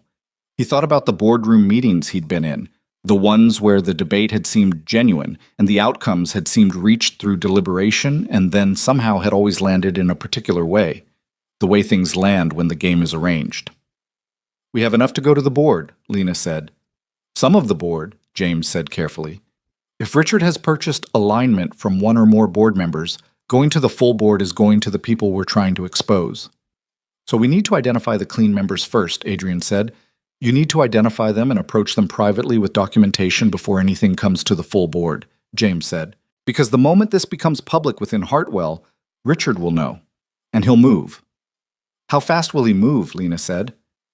Fast, James said. He's been managing this for a long time. He's not slow. The three of them sat with that for a moment. The diner was filling up with the morning crowd. People in work clothes ordering to go, the counter busy, the smell of coffee and toast and something frying. Ordinary morning. How long do we need? Adrian said. James thought about it. To prepare documentation that's board presentation ready? 2 weeks, if we work hard. 1 week, if we work very hard. We work very hard, Lena said. James looked at her, and then at Adrian, and then back at the legal pad. You know what this does to your positions at Hartwell, he said. It wasn't a question. Even if it works, even if the board acts and Richard goes, this changes everything. Yes, Adrian said. I'm asking because I want you to have said it out loud. I already know you know it. We know it, Lena said. We've known it since Chicago. James gathered his papers. Then let's get to work. The 2 weeks that followed were some of the most technically demanding of Adrian's professional life, which was saying something. He spent his days at Hartwell doing his normal job with the normal performance of the rivalry he and Lena were maintaining, and his evenings building the documentation structure with James over encrypted file sharing that James had set up with a precision that told Adrian the man had been thinking about this contingency for longer than he'd admitted. He pulled the board voting records. He cross-referenced them with James's transfer date analysis and found, within 2 review sessions, the pattern that James had told him not to pre-decide. A board member named Gerald Foss, 67 years old, 12 years on the Hartwell board, a man whose professional reputation was as a steady, principled governance voice, had voted in alignment with Richard on 11 out of 12 major contested decisions over the past 22 months. The one exception was a routine operational matter that hadn't been particularly contested. On every significant decision, acquisition approvals, compensation changes, governance amendments, Foss had been Richard's most consistent vote. The first payment from Northbridge to the Cayman account had been made 23 days after Gerald Foss joined the board compensation committee. Adrian sat with this for a long time. He'd been in rooms with Gerald Foss. He'd shaken the man's hand, heard him speak about fiduciary duty with the kind of conviction that made other people in the room feel like they were also more serious about fiduciary duty just for listening. Gerald Foss looked like integrity. He'd been performing it for 23 months while being paid, through 3 layers of financial obfuscation, to be someone else's alignment. He sent the analysis to James without comment. James replied with a single line. That's the board member. Now we need the independent directors. Of the 8 Hartwell board members, the analysis pointed to 3 who had voted against Richard's preferred positions on multiple contested decisions and had no evident connection to the payment structure. Adrian knew 2 of them professionally. Lena knew the third, a woman named Carol Sims, who had been on the board for 6 years, and who Lena had met at 2 industry events, where the conversations had been substantive enough that Lena had filed them away as genuine. Sims is the right entry point, Lena said. They were in the stairwell between 32 and 34, and the conversation had 40 seconds before it needed to end. She's independent, and she doesn't like not knowing things. If we show her the documentation privately, she'll want to understand the full picture before she moves. She could go to Richard. She could, but I don't think she will. What I know about her is that she follows the evidence. How sure are you? 70%, Lena said honestly. That's not high enough for some people. I know, it's high enough for me. A door opened 2 floors below them, and they both went quiet and became very interested in their respective phones until the footsteps passed. Set the meeting with Sims, Adrian said. Lena looked at him. If I do this, there's no version of events where Richard doesn't eventually know it was me who started it. I know. I'm not asking you to talk me out of it, she said. I'm saying it out loud. The same reason James made us say it in the diner. I know, he said again. And for the record, the same is true for me. When this surfaces, my name is on this documentation. There's no clean exit. We're past clean exits. We've been past them since Chicago. She nodded once. They went back through the door to the 34th floor and to their respective offices and did not speak again that day, and the next morning she sent a message to Carol Sims's executive assistant requesting a private meeting. The response came back in 4 hours. Carol Sims had a slot available the following Thursday at 7:30 in the morning at her office in the Hartwell Board Building before the standard board activity for the day began. Lena confirmed the meeting and then sat at her desk and stared at the confirmation email for a moment with the feeling of standing at the edge of something that you've been walking toward for a while, and that is now, undeniably, right in front of you. She closed the email and went back to the strategy document she'd been revising before it came in. Her hands were completely steady. Her mind was sharp. She was the most afraid she'd been in years, and she was also, underneath the fear, something she recognized from the best moments of her life. From the math competition, from the night she got the Northwestern scholarship call, from the morning she walked into Hartwell for her first day knowing no one and nothing but knowing herself. She was absolutely clear about what she was doing and why. She kept working. Across the hallway, in his office, Adrian was on a call with a client. His voice was professional and measured and entirely composed. On the corner of his desk, out of the client's sightline, was a yellow legal pad with 2 weeks of careful notes on it, the shape of something that had started as a conversation at midnight in a hotel room and had become, through work and patience, and the particular courage of 2 people who'd decided to stop performing something false. A case. Not a perfect case. Not a clean case. A real one. Built by real people with incomplete information and genuine uncertainty and the knowledge that what they were about to do couldn't be undone. That evening, Adrian picked Maya up from Claire's after a late meeting, and they drove home through the dark with the radio playing something Maya liked. And she talked about her day. Something about a disagreement with her best friend that had been resolved, something about a book she was reading, something about wanting a dog. And Adrian listened to all of it without the usual part of his brain running parallel calculations about work, because the work had reached a point where it didn't need more thinking. It needed the Thursday meeting. It needed Carol Sims. It needed whatever came after. He helped Maya with her homework at the kitchen table, the same kitchen table where he'd sat on a Saturday morning with a coffee and looked at the refrigerator magnets and known that something had begun. He read with her for 20 minutes after dinner the dog book she'd picked from the library, sitting on the couch with her head against his arm. After she was asleep, he sat at the kitchen table again and opened his personal laptop and looked at the documentation file one more time. Not to change anything, just to look at it. To register that it was real, and that it was solid, and that 2 people had built it together out of something that had started as distrust and manipulation and the long, grinding pressure of being used. He closed the laptop. He went to bed. Thursday was 6 days away. Thursday arrived the way important days always arrive, looking exactly like every other day until you're already inside it. Lena was up at 5:15. She made coffee, stood at the kitchen window watching the neighborhood come to life in the dark, and thought about nothing in particular for about 10 minutes, which was a deliberate practice she'd developed in her mid-20s when she realized that her brain, left unsupervised in the morning, would spend the first hour of every day running catastrophic simulations of things that mostly never happened.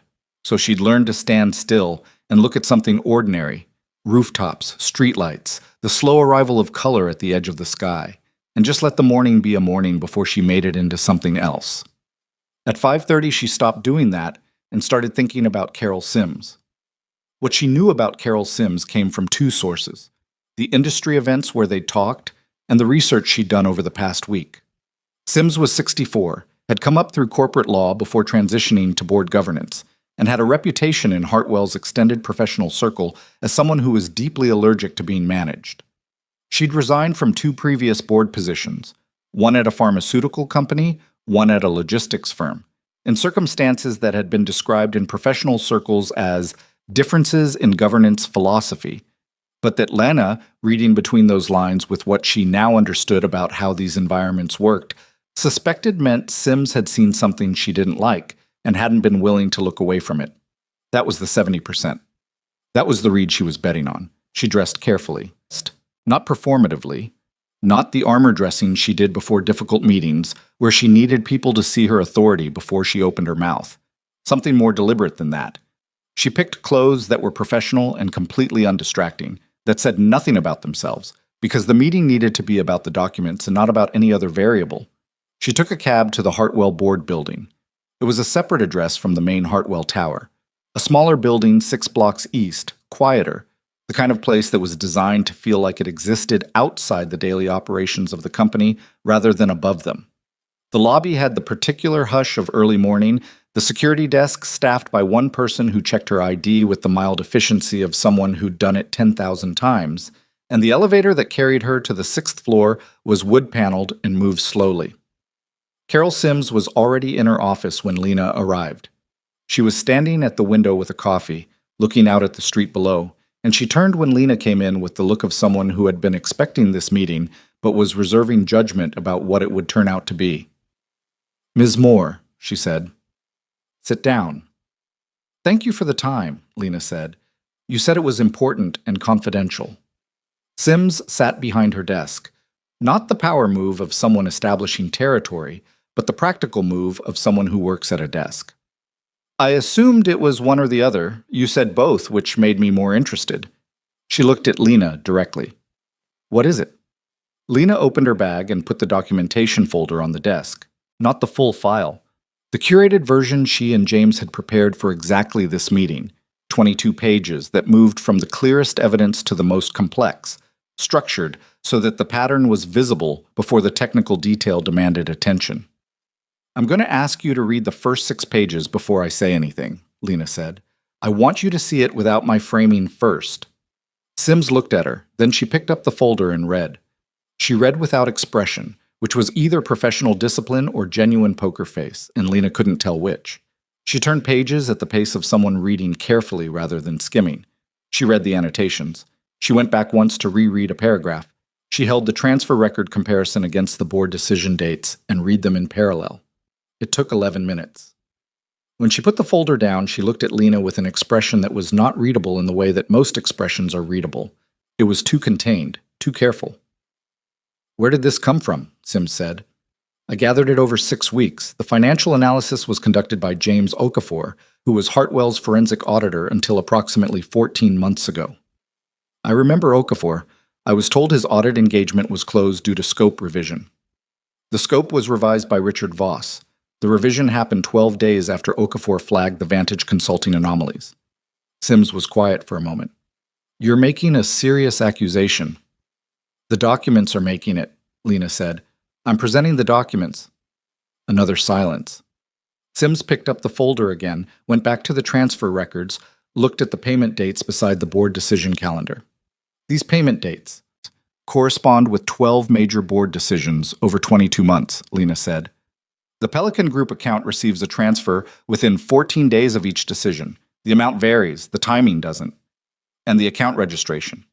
Cayman Islands, 3-layer shell structure. No public registration, no known principals." Sims set the folder down again. She looked at Lena steadily for a long moment. "Who else knows about this?" "Adrian Cole. James Okafor."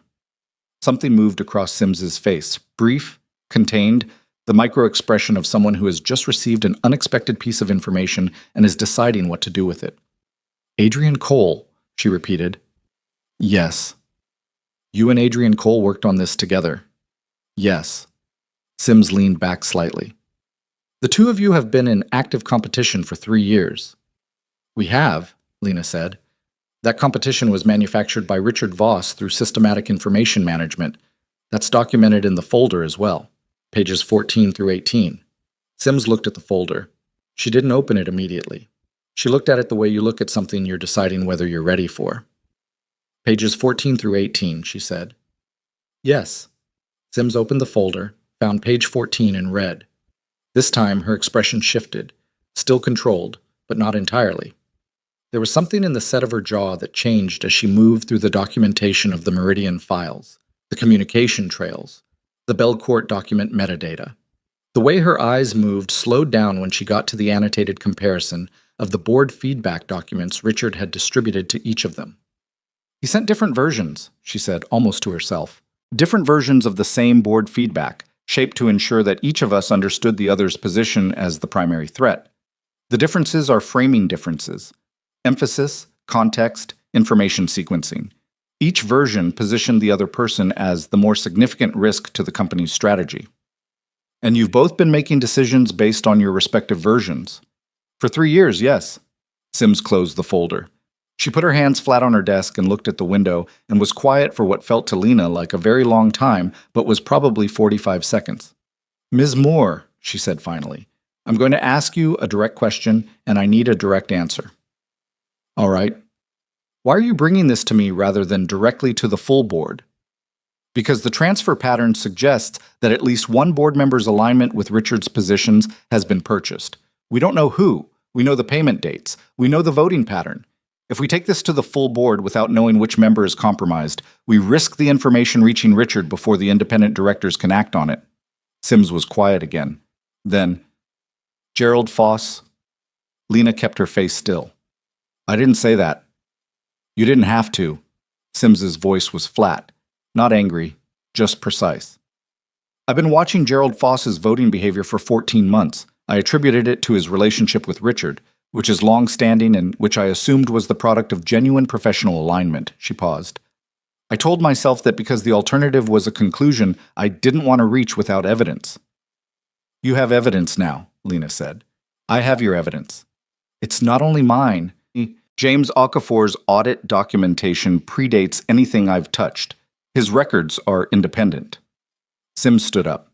She walked to the window, the same position she'd been in when Lena arrived, and stood there with her back to the room for a moment. Then she turned around. I want to meet Okafor, she said. Before anything else happens, I want to sit in a room with him and verify the audit chain directly. I can arrange that, Lena said. Today, if necessary. Today is necessary. Sims looked at her. Because if what's in this folder is accurate, and I believe it is, then we don't have much time. Richard is observant. He's been managing this for a long time, which means he has early warning systems that neither of us fully understands. She picked up her phone from the desk. I'm going to call David Chen and Patricia Marsh. They're the other 2 independent directors I trust completely. I want them in the same room. Today? If Okafor can be there by noon, yes. Lena felt something shift in her chest. Not relief exactly, because there was nothing relieving about what was coming, but the specific feeling of something that has been in motion arriving at the point where it stops being in motion and starts being real. I'll reach Okafor now, she said. She stepped into the corridor to make the call. James answered on the second ring. How did it go? She wants to meet you today, by noon. She's bringing 2 other independent directors. A pause. That's fast. She's moving fast because she thinks we don't have time not to. She's right. Another pause. I'll be there. Send me the address. Lena sent the address and went back into the office. Sims was on her own phone, her voice low and precise, saying the kind of things people say when they're calling someone for a meeting without saying what the meeting is about. Lena sat back down and waited, and the waiting had a quality of suspended time to it, the stillness of a moment that knows something large is about to move through it. She sent Adrian a text from her personal phone. 7 words. Sims is moving. Meeting at noon today. His reply came in under 2 minutes. I'll be available. Let me know. She put the phone in her bag and looked at the window and the ordinary street below and thought about Richard Voss, 6 blocks away in his corner office on the top floor of Hartwell Tower, starting his Thursday the way he started every Thursday, with the particular ease of a man who had built a system so carefully that he no longer had to think about running it. The noon meeting happened in a Hartwell board conference room that had its own separate entrance from the street, accessible to board members without going through the main building lobby, which meant no one in the executive layer would see the cars in the parking structure or the faces at the elevator. James arrived at 11:50 with 2 printed copies of his full audit documentation and the particular composure of someone who has been waiting for a specific conversation for 14 months. Carol Sims was already there with David Chen, a 60-year-old corporate strategist with a reputation for methodical thinking and an evident allergy to drama, and Patricia Marsh, who was 58 and had a background in securities law that made her exactly the right person to be in this room when documents like the Northbridge transfer records were being discussed. Lena was there. Adrian had received Lena's message that the meeting was happening, but had not been included. They had agreed that his presence would raise flags if anyone noticed the building access logs, and that Lena and James were sufficient to present the case. James walked the 3 board members through the audit documentation first. The full version, not the curated 22 pages. He was precise and unhurried, which was the right tone for a room where the people listening were sophisticated enough to follow complexity and skeptical enough to notice if something was being simplified for effect. He answered questions as they came. Chen had a lot of them, detailed and structural, the questions of someone stress-testing the methodology. Marsh asked about chain of custody for the documents. Sims asked about the shutdown of the audit and whether there was a paper trail of the decision. There was. James had a copy of the memo. Marsh read the memo twice. Then she looked up at Sims with an expression that had no ambiguity in it. The Northbridge records took another 30 minutes. When James laid out the payment timeline against the board decision calendar, when he put the two things physically side by side on the conference table so that the alignment was visible without any interpretation required, the room went very quiet. 22 months, Chen said. 22 months, James confirmed. And the Pelican Group account. Marsh had the registration documentation in front of her. 3-layer shell. You have no identified principals. We have the account routing. We have the transfer records. Identifying the principals would require a subpoena, which is outside what we can do in this context. But the routing is enough to initiate a regulatory referral, Marsh said. If this goes to the SEC, the subpoena process follows. Yes, James said. Sims looked at Lena. You said Adrian Cole was part of building this documentation. He was. I want to understand the dynamic. 6 weeks ago, you and Cole were in what appeared to be significant professional rivalry. The appearance was accurate, Lena said. The rivalry was manufactured through information management, which is documented in the folder. But the appearance was real. We were genuinely competing, genuinely working against each other's positions, genuinely operating on the information we were given. She paused. The retreat in Chicago was the first time we compared what we each knew. The discrepancies were immediate and specific. Sims was quiet for a moment. Richard orchestrated the retreat. He arranges the annual retreat, yes. He put you in the same building for 3 days and assumed that your rivalry was stable enough to survive the proximity. He'd maintained it for 3 years. He had no reason to think proximity would disrupt it. But it did. Because we actually talked to each other, Lena said, without his management of the information between us. Something in Carol Sims' expression shifted. Not softened exactly, but moved. The slight adjustment of someone who has just understood a thing they hadn't previously understood. All right, Sims said. She sat forward, put her hands on the table. Here's where we are. The documentation is credible. The audit chain is clean. The financial evidence is specific enough to act on. The governance issue is serious enough that the board has both the authority and the obligation to respond. She looked at Chen and Marsh. Agreed? Agreed, Chen said without hesitation. Agreed, Marsh said. We'll need outside counsel before we do anything formal. Independent, not Hartwell's general counsel. I have a firm in mind, Sims said. I've worked with them before. I'll call this afternoon. She looked at Lena. We're going to move on this. But we're going to move on our timeline, not Richard's, which means nothing changes in how you and Cole operate in the building until we tell you otherwise. Do you understand? Yes, Lena said. This is important. If Richard detects a change in your behavior, if you're suddenly less competitive, less present, less yourself in the way you've been yourself for 3 years, he's going to notice. He built the dynamic. He knows what it looks like when it's running properly. I understand. How long can you maintain it? Lena thought about that honestly. As long as necessary, she said. But the longer this takes, the more opportunities there are for something to slip. We've been running this parallel operation for 6 weeks. It's not indefinitely sustainable. Sims nodded. We'll move quickly. 2 weeks, possibly less, depending on counsel. She looked at James. I'm going to need your audit documentation transferred to the outside firm. All of it. Can you make yourself available? I've been available for this for 14 months, James said. The meeting ended at 1:40. Lena walked out of the board building and stood on the sidewalk in the cold for a moment, the wind off the lake doing what Chicago wind does in November, which is remind you that the city is not operating around your comfort level.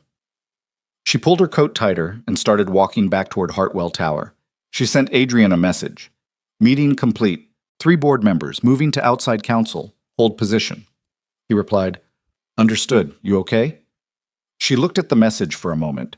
It was a simple question, and she was not used to being asked it by anyone in her professional life. And the simplicity of it, 2 words, no frame, just the actual question, hit somewhere she hadn't been expecting. She typed back, "Yes, talk tonight." She put the phone in her pocket and walked the 6 blocks back to Hartwell Tower with the particular focus of someone carrying something significant that no one around them can see. The next 11 days were the most demanding, sustained performance of Adrian's life.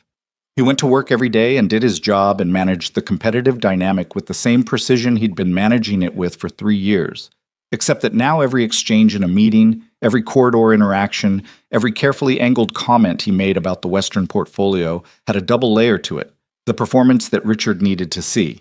And underneath it, the awareness of what was being built 6 blocks away in a board conference room where outside counsel was now reviewing 40 pages of financial documentation with a growing list of follow-up requests for James Okafor. He and Lena maintained their late-night communication system. The updates were brief and functional, the way communications are when everyone involved already knows the context. Outside counsel confirmed regulatory referral likely, board meeting being scheduled, and then Chen wants the full voting record analysis. James is preparing it.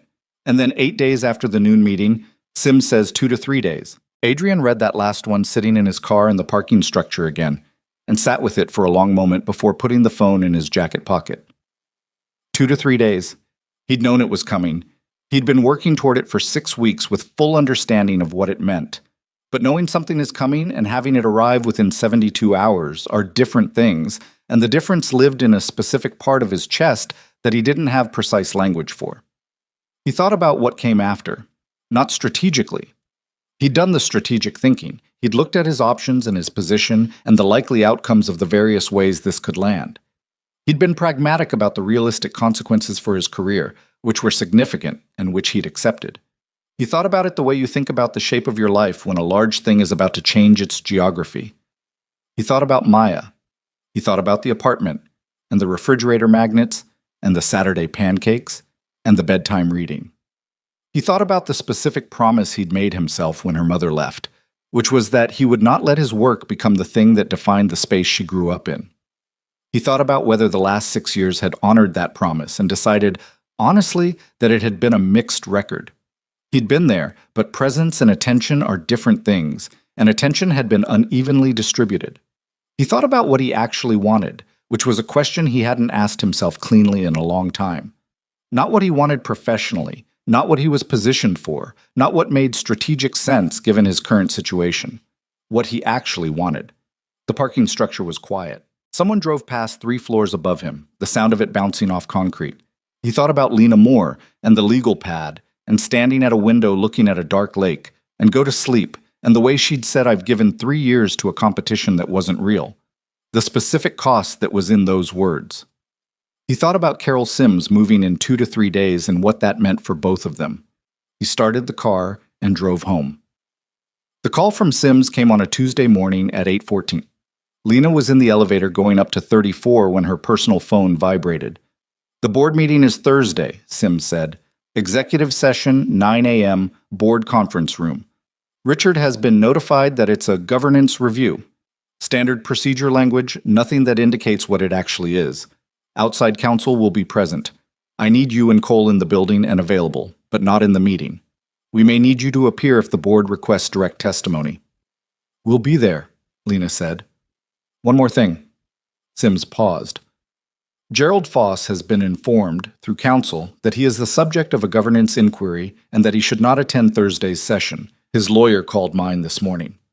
"How did he respond?" "He resigned from the board last night."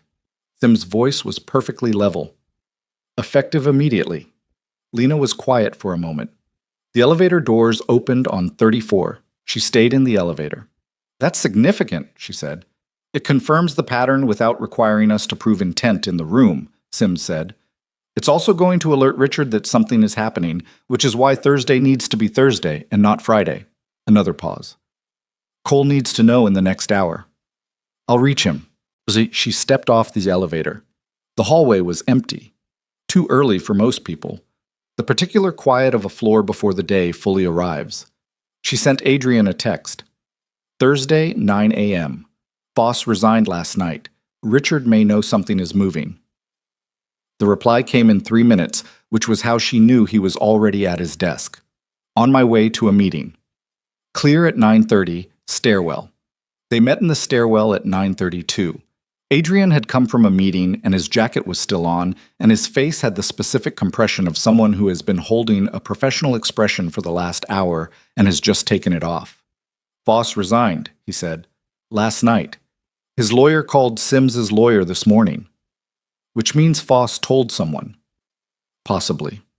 Or he's protecting himself independently, making himself a smaller target before the board acts. Lena looked at him. Either way, Richard knows that something on the board is shifting. He may not know what, but he knows Voss is gone, and he's going to be trying to understand why. What does he do with that? I don't know exactly, but if I were him, I'd be looking very hard at anyone who might have moved the information, which means he's going to be watching both of us differently in the next 48 hours. Adrian ran his hand through his hair, a gesture she'd learned to read as him working through something he was genuinely uncertain about. We need to be more present than ever, more competitive, more visible, more exactly ourselves. I know. Can you do a 36-hour sprint of the most convincing performance of your career? She looked at him. I've been doing a 3-year sprint. 36 hours is manageable. Something in his expression shifted. Not quite a smile, but the acknowledgement of one. Okay, he said. Adrian. Yeah. If he figures it out before Thursday, if he calls either of us in and confronts us directly, we tell the truth, he said. At that point, the board has the documentation regardless of what he does to us. The record exists. James has copies of everything outside Hartwell's systems. I know. I just needed to hear you say it. He looked at her steadily. Tell the truth. Whatever he says, whatever he offers or threatens, we tell the truth. She nodded. They went back through the door. The next 36 hours were, in their own way, the most technically precise thing either of them had ever done. Richard called an all-hands strategy session for Wednesday afternoon. Unusual timing, no stated agenda, the kind of meeting that gets called when something in the environment has shifted and the person who runs the environment wants to take its temperature. Adrian sat in that meeting for 2 hours and contributed to a discussion about Q4 positioning with complete engagement and zero visible knowledge that the ground was about to open. Lena pushed back on his Cascadia numbers one more time, and he rebutted it, and Richard watched the exchange from the head of the table with the satisfied expression of a man whose machine is running. Richard watched them both very carefully in that meeting. Adrian could feel it. The quality of the attention was different than usual, more searching, the attention of someone looking for a signal rather than just monitoring output. He gave nothing. Lena gave nothing. They performed 3 years of established behavior with the discipline of people who understood exactly what was at stake. After the meeting, Richard asked Adrian to stay behind. The room emptied. Richard came around the table to Adrian's side, which was a move Adrian had seen him make before. The gesture of collapsing distance, of being person to person rather than authority to report. How are you genuinely? Richard said. Fine, Adrian said. Good, actually. I thought the Q4 discussion was useful. You seem distracted. Long week. Richard looked at him. The specific quality of that look, the focused, read-everything attention that Richard deployed when he needed to calibrate, was something Adrian had experienced before, had always found slightly uncomfortable without knowing exactly why. He knew exactly why now. I've been thinking about the Cascadia decision, Richard said. I want to move toward a resolution. I know I've been letting it sit, but I think it's time to get you and Lena in a room and work it out. I'd welcome that, Adrian said. Good. Let's do it next week. Richard's hand on Adrian's shoulder, brief and firm. You're valuable to this company, Adrian. I hope you know that. I do, Adrian said. Thank you, Richard. He walked out of the room and down the corridor to the elevator and stood in the elevator with his jaw tight and his hands at his sides and felt the specific ugliness of having just performed gratitude to a man who had spent 6 years managing him like an instrument. The feeling didn't pass quickly. He let it sit because it was real, and it deserved to be felt rather than managed. He got to his office, closed the door, sat at his desk, and opened the document he'd been working on before the meeting. He worked for the rest of the afternoon with complete focus, and when his assistant knocked at 5:30 to ask if he needed anything before she left, He said no thank you and kept working, and the word Thursday sat in his chest like a stone that was either an anchor or a weight, and he didn't know yet which it would turn out to be. That evening he called Claire and asked her to keep Maya on Thursday. Claire, who knew him well enough to hear the thing underneath the ordinary request, asked if everything was all right. "It will be," he said. He wasn't sure if that was true, but it was the thing that needed to be said. Wednesday night, late, he sent a message to Lena. Not about strategy, not about the documentation, not about anything that needed to be coordinated. Just, "You did good work on this. Whatever happens tomorrow." The reply came 15 minutes later. She was awake, which didn't surprise him. "So did you," she wrote. And then, "Get some sleep." He put the phone down and looked at the ceiling of his bedroom and thought about all the things he wouldn't know until Thursday. He thought about the 7-year-old in her room down the hall, the dog book on the nightstand, the world she was growing up in, the things he wanted it to contain. He thought about a hotel room in Chicago, and a legal pad, and 2 people deciding in the middle of the night to stop performing something false. He thought about how you don't know, when you make a decision like that, where it will take you. You just know that not making it would cost more than making it. You know it the same way you know anything that's really true. Not because it's comfortable, but because it's clear. He closed his eyes. Thursday was 7 hours away. Thursday arrived the way it had promised to, looking ordinary from the outside, carrying everything underneath. Adrian was at the Hartwell Board building by 8:40. Not the main tower, the smaller building 6 blocks east, the one with the separate entrance and the wood-paneled elevator and the particular quiet of a place that existed at a remove from the daily operations it was supposed to govern. He told his assistant he had an early external meeting. He told no one else anything. Lena was already in the small waiting area on the 6th floor when he got there. She was sitting with her coat still on, a coffee she hadn't opened yet on the table beside her, looking at nothing in particular with the focused stillness of someone who has done all the preparing that can be done and is now simply waiting for the thing to happen. She looked up when he came in. Neither of them said good morning. He sat down across from her, set his own coffee on the table, and they waited together in the quiet of the 6th floor, while 40 feet down the corridor, Carol Sims and David Chen and Patricia Marsh sat in the board conference room with outside counsel and prepared to do what boards are supposed to do when the evidence is in front of them and the obligation is clear. At 9:03, they heard the elevator. They both turned. Richard Voss stepped into the waiting area. He saw them at the same moment they saw him, for a fraction of a second, less than that, a sliver of time so thin it barely registered. Something moved across his face. Not shock. Richard Voss did not do shock. But something. The micro-compression of a man who has just understood a configuration he wasn't expecting. Then it was gone. What replaced it was the face they both knew. Composed, warm, authoritative. The face of a man who was always in control of the room he was in. "Adrian," he said. "Lena."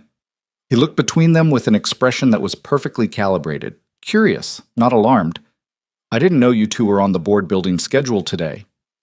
"We're available if the board needs us," Adrian said. Richard looked at him. The look had a quality to it now that Adrian had learned to read. Not the performance of attentiveness, but the actual version of it, the sharp underneath the warm. "Available for what, exactly?" "A governance review," Lena said. Her voice was completely even. "We submitted documentation to the independent directors 6 days ago." The silence that followed was not long, maybe 3 seconds, but Richard Voss did not do uncontrolled silences, and those 3 seconds were uncontrolled, and all 3 of them knew it. "Documentation," he said. "Yes," Lena said. He looked at her, then at Adrian. And in his face, underneath the composure that was still technically holding, Adrian saw the specific moment when a man who has been running a system realizes the system has been seen. Not challenged, seen. The prior condition for everything that follows. "I'd like to know what documentation," Richard said.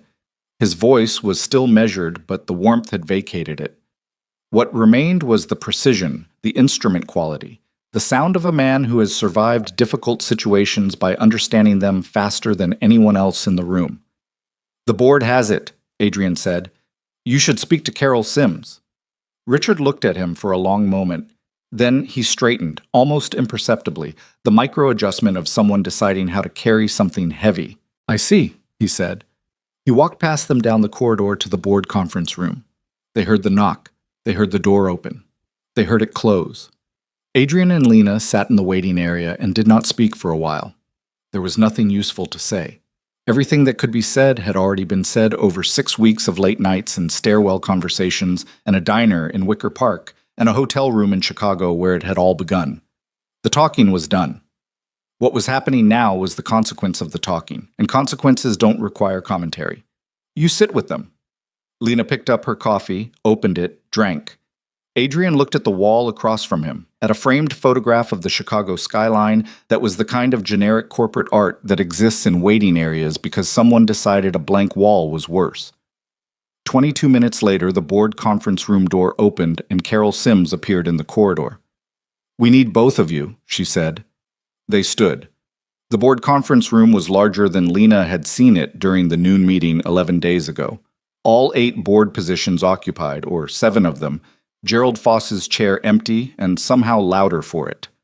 Outside counsel sat along the side wall, 2 attorneys with the specific quality of stillness that lawyers have when they are in a room where the outcome matters, and their job is to observe rather than argue.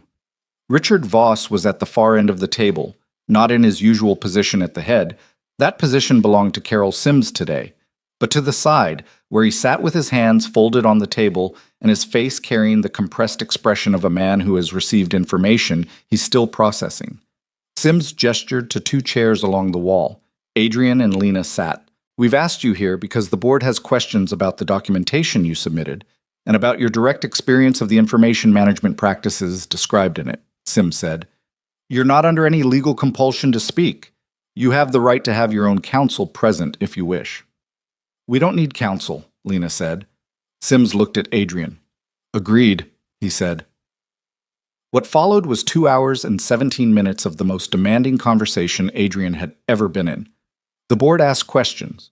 Specific, sequential, the kind of questions that outside counsel had clearly helped structure to build a record. They asked about the Meridian documents. They asked about the Chicago retreat. They asked about the Belcourt situation. They asked about the Vantage and Northbridge transfers and how the documentation had been gathered. They asked about James Okafor and the circumstances of his audit shutdown.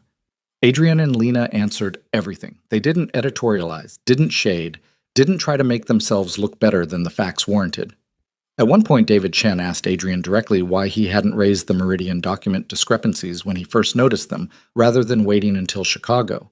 And Adrian said honestly that he hadn't noticed them in isolation, that he'd accepted the information as given because he had no reason not to, and because the environment made the natural assumption of clean information feel safe. Chen nodded. He wrote something down. Richard spoke twice. The first time was to dispute the characterization of the Belcourt document situation, which he attributed to an administrative error that had been investigated and resolved at the time. His voice was steady, and his language was precise, and if you hadn't been in a hotel room in Chicago at midnight comparing documents side by side, you might have believed it was a reasonable account of an unfortunate operational mishap. Lena let him finish. Then she looked at Sims and said, "The file metadata is on page 9 of the submission. The document version number postdates the correct document by 11 days. An administrative error doesn't create a document after the fact." Richard looked at her.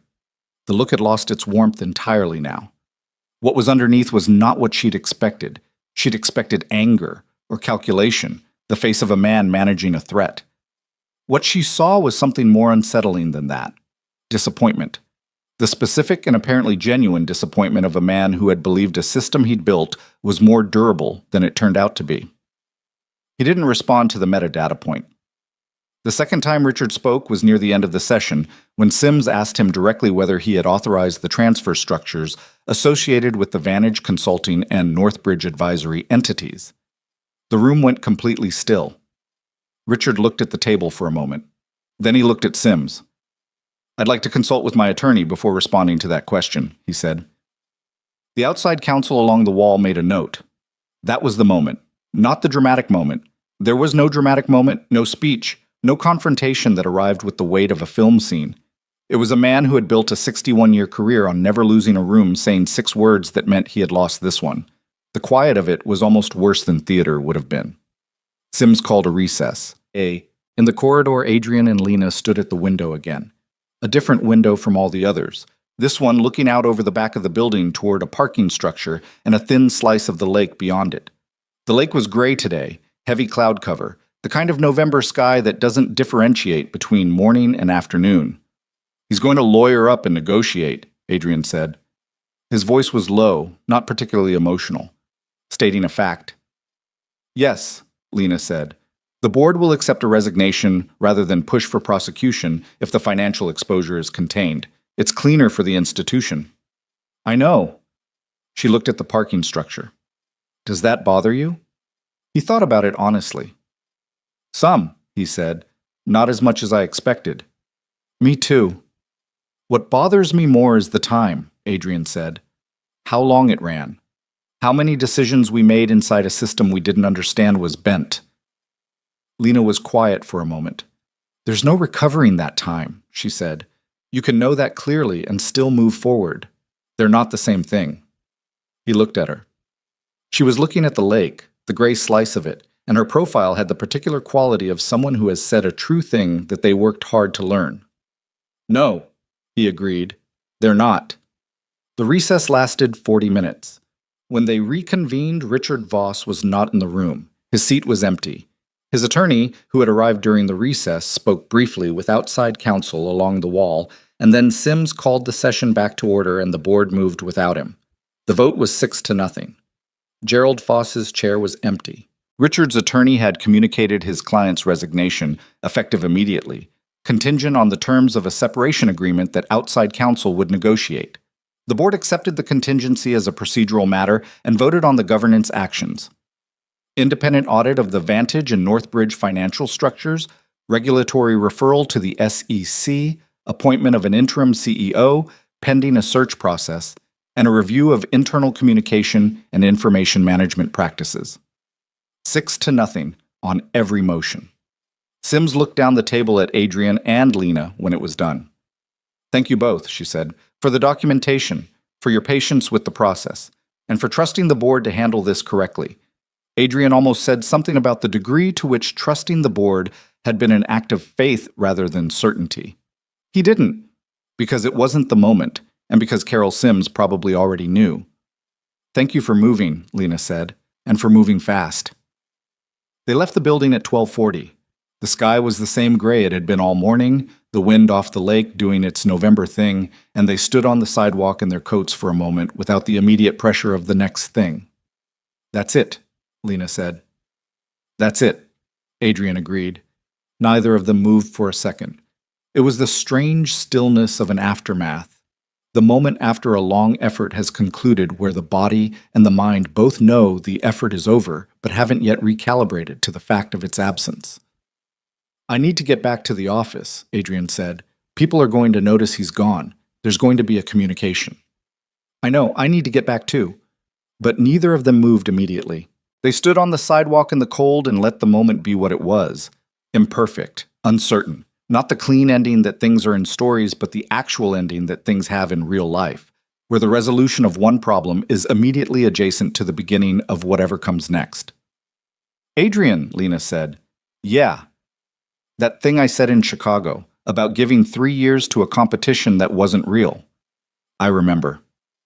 I've been thinking about it differently lately." She looked at him. "The competition wasn't real, but what I built during it was. Everything I learned, everything I got right and wrong, the decisions I made under pressure, that was real.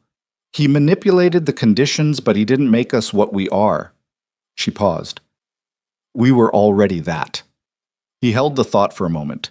It landed differently than he expected, not as comfort exactly, but as something more structural than comfort, a reorientation. "The work was real," he said. "The work was real." He nodded. "Then we didn't lose 3 years," he said. "We spent 3 years becoming people who could do what we just did." She looked at him for a moment without answering. Then, "That's a more generous read than I usually manage. I have a 7-year-old who makes me practice generous reads." She almost laughed. The real version, the one that reached her eyes. Almost. Go back to the office, she said. I'll be there in 10 minutes. He went. She stood on the sidewalk a little longer, looking at the gray lake at the end of the block, and let herself feel the full weight of what had just happened. Not the procedural resolution, not the board vote, but the thing underneath all of it. The thing that had started when she'd stood in a hotel room in Chicago and said, I want to understand what you've actually been trying to do at this company, and meant it. The weight was real. So was the thing that was lighter now. She put her collar up against the wind and walked back to Hartwell Tower. The next 3 weeks were not clean. Nothing after a disruption like this is clean, and anyone who tells you otherwise has never lived through one. The interim CEO was a board appointment, Marcus Webb, who had been in enough of the operational conversations to step in without significant transition time, and who had the particular practical competence of someone who had never needed to perform leadership because he'd always been too busy actually doing it. Marcus called Adrian and Lena into his office on his first day in the role and said, without preamble, I know what you did, and I know it wasn't easy, and I'm not going to make a speech about it. What I need from you is your best work. Can you give me that? They both said yes. Good, Marcus said, because we have a company to run, and a Q4 that doesn't care about any of this. He was right, and they knew it, and they worked.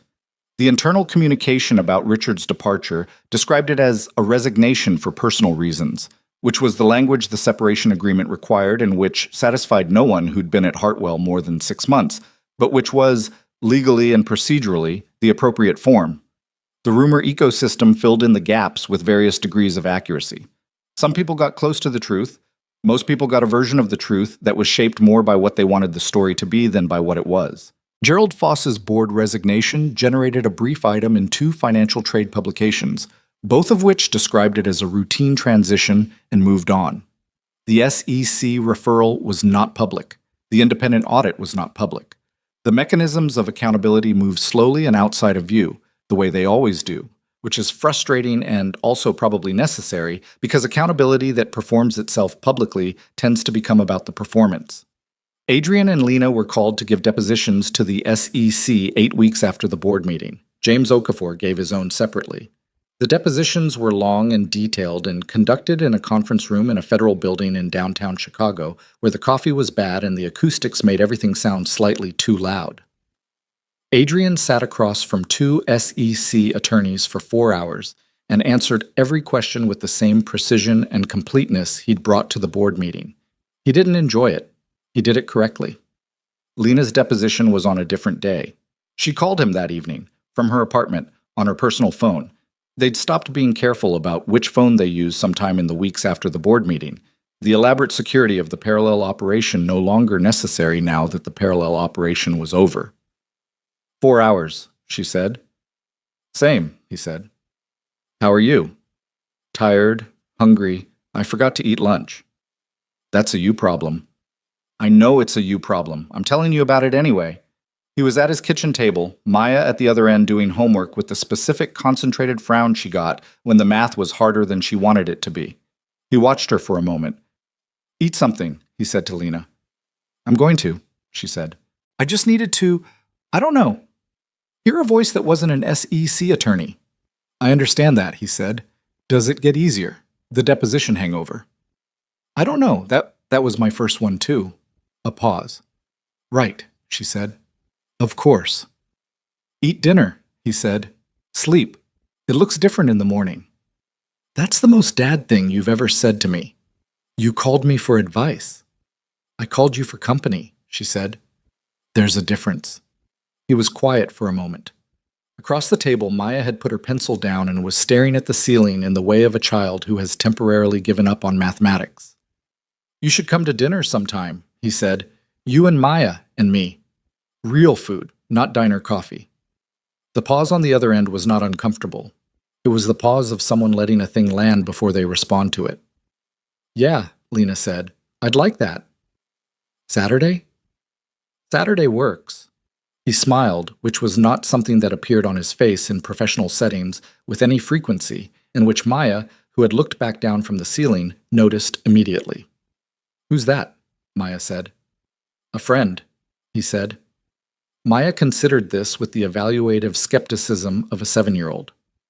From work? From work? Is she nice? Adrian looked at the table for a second. She's honest, he said, which is better than nice. Maya appeared to find this a reasonable answer and returned to her mathematics.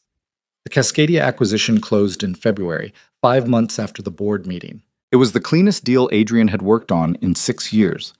Not because the deal itself was uncomplicated, because it wasn't, infrastructure acquisitions never are, but because the process of putting it together had been genuinely collaborative in a way that his work at Hartwell had never quite managed before. He and Lena had co-led the analysis, which was Marcus's call, and one that raised a few eyebrows among people who still operated on the 3-year model of their relationship, but which produced a framework that was, by any objective measure, better than either of them would have built separately. The Cascadia leadership team came to Chicago for the closing dinner. The CEO, a woman named Diane Park, who had guided the company through its management transition with the kind of quiet effectiveness that doesn't get enough credit in business circles, sat next to Lena and spent an hour talking about infrastructure strategy and what Hartwell's partnership model actually meant for Cascadia's teams on the ground. Adrian watched Lena in that conversation, the way she listened, the way she asked the specific question that got to the thing underneath the thing the other person had said, and thought about what it had cost both of them to get to a place where they could work like this. Not together despite their differences, but because of how clearly they'd come to understand both themselves and each other. The dinner was good, the wine was good.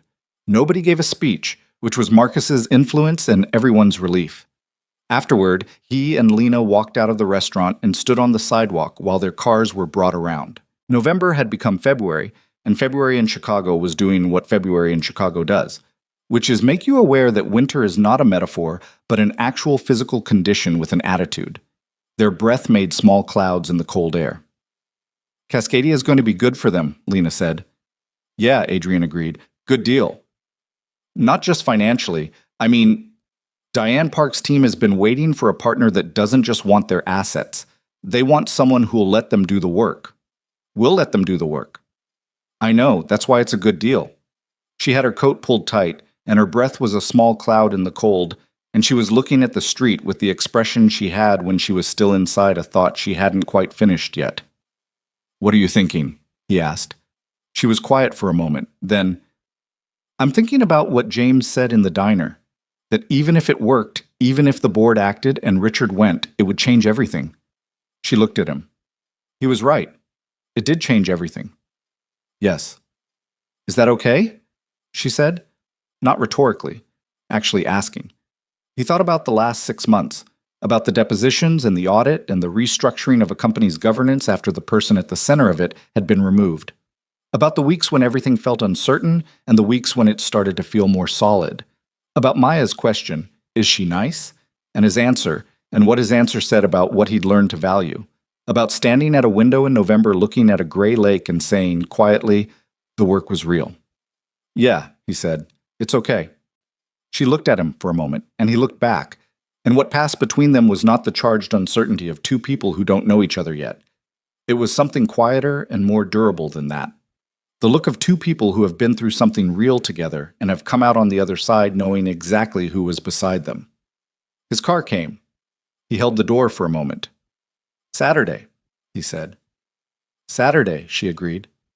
He got in the car and drove through the February streets toward his apartment, toward Maya and the kitchen table and the refrigerator magnets and the ordinary furniture of his life that was, despite everything, still there and still his. The city moved around him, indifferent and full of itself, the way cities always are. He thought about Richard Voss. He didn't think about him often anymore, which was probably healthy and also felt slightly incomplete, the way it always feels slightly incomplete when you expect closure and get resolution instead, which are different things. Closure is a feeling. Resolution is just what happens when the situation ends. The feeling catches up eventually, or it doesn't, and either way you keep going. The SEC investigation concluded 6 months after the depositions. The results were not public in the way that most people would have wanted them to be. No perp walk, no dramatic press conference. The Pelican Group account was traced to a financial advisor who had acted as an intermediary between Richard and Gerald Foss over a period of 26 months. Both Richard and Foss reached civil settlement agreements with the SEC that included significant financial penalties, disgorgement of the transferred funds, and bars on serving in executive or board roles at SEC-regulated companies. Richard Voss did not go to prison. This was a fact that Adrian and Lena discussed once, briefly, and then set down because the alternative was to spend energy on an outcome they couldn't change, and they had better uses for the energy. James Okafor was brought on as an independent auditor for Hartwell's restructured compliance framework. He accepted the engagement with the measured manner of someone who had been waiting to finish something he'd been forced to leave unfinished, and he built the compliance structure with a thoroughness that reflected both his professional skill and his particular personal stake in making sure what had happened couldn't happen the same way again. You could see the care in it, the specific kind of care that comes from knowing what the absence of something costs. The Saturday dinner happened, and then another one, and then a Tuesday that wasn't dinner but was a walk along the lakefront with Maya between them, asking Lena questions with the fearless specificity of children who haven't yet learned that some questions are complicated. What's your favorite color? Do you have a dog? Why don't you have a dog? Would you ever get a dog? What kind of dog would you get if you got a dog? And Lena answering all of them with complete seriousness, because she understood instinctively that a child's questions deserve the same quality of attention as anyone else's. What grew between Adrian and Lena over the months that followed was not a story with a clean shape. It didn't have the architecture of something designed. It had the messier and more durable architecture of something that built itself out of the materials that were actually available, which were two people who had seen each other at their most offensive and most honest, and had chosen to keep showing up anyway. They argued.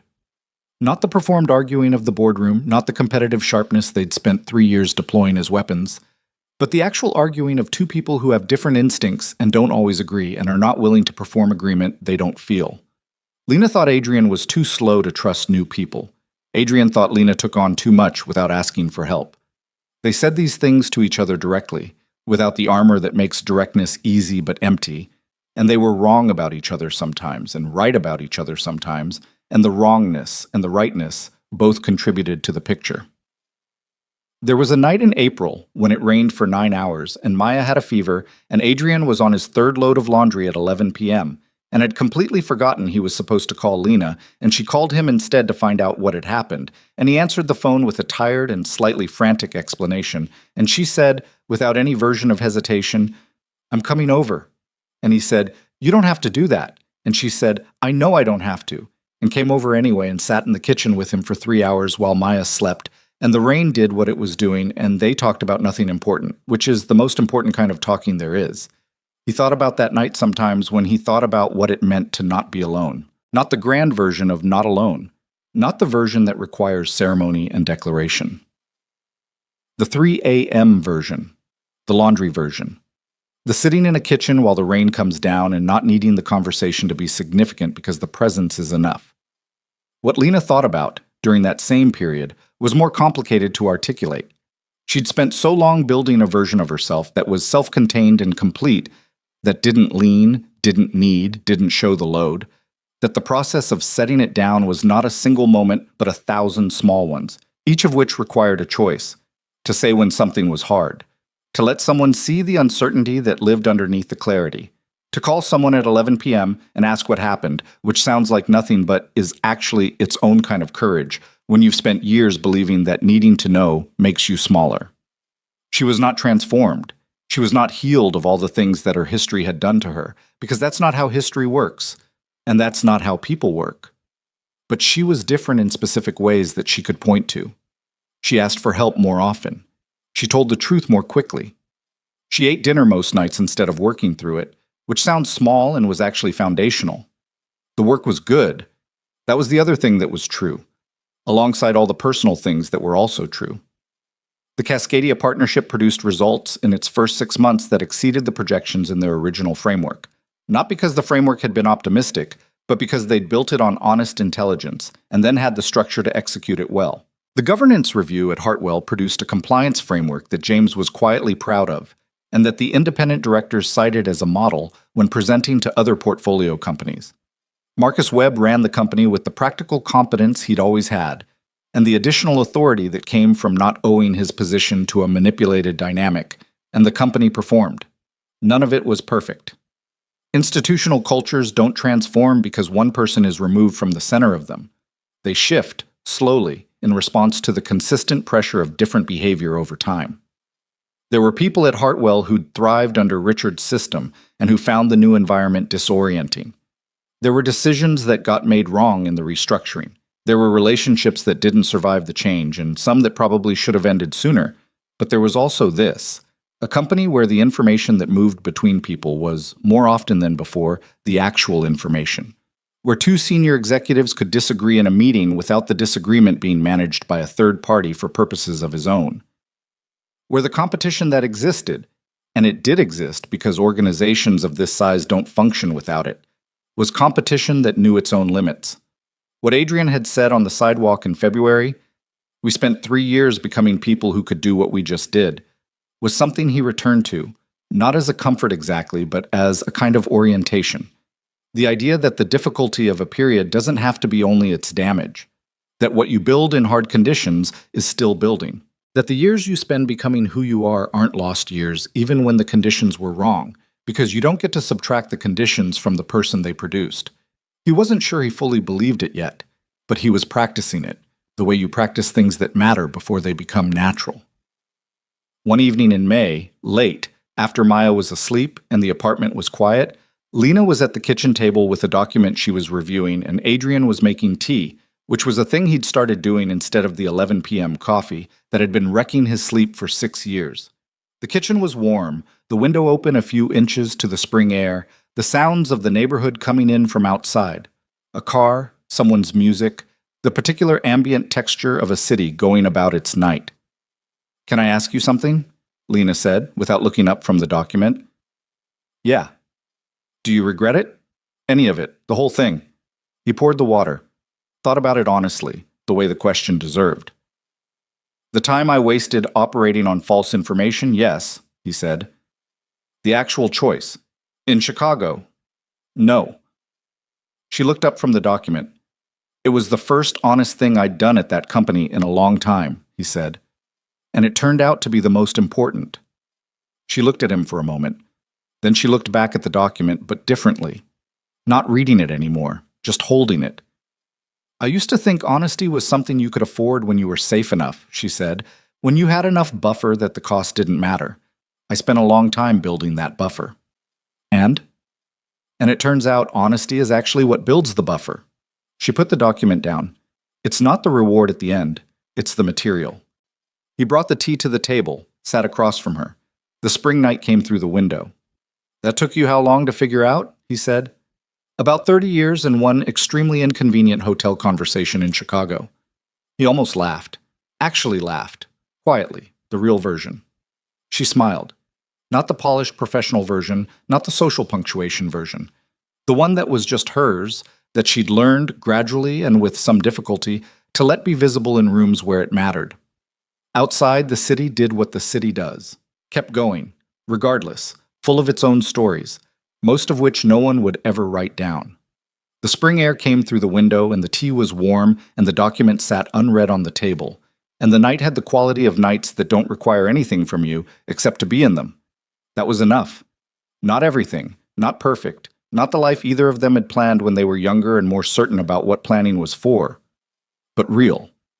Built from the actual materials, and between two people who knew, without any remaining ambiguity, exactly who they were standing next to.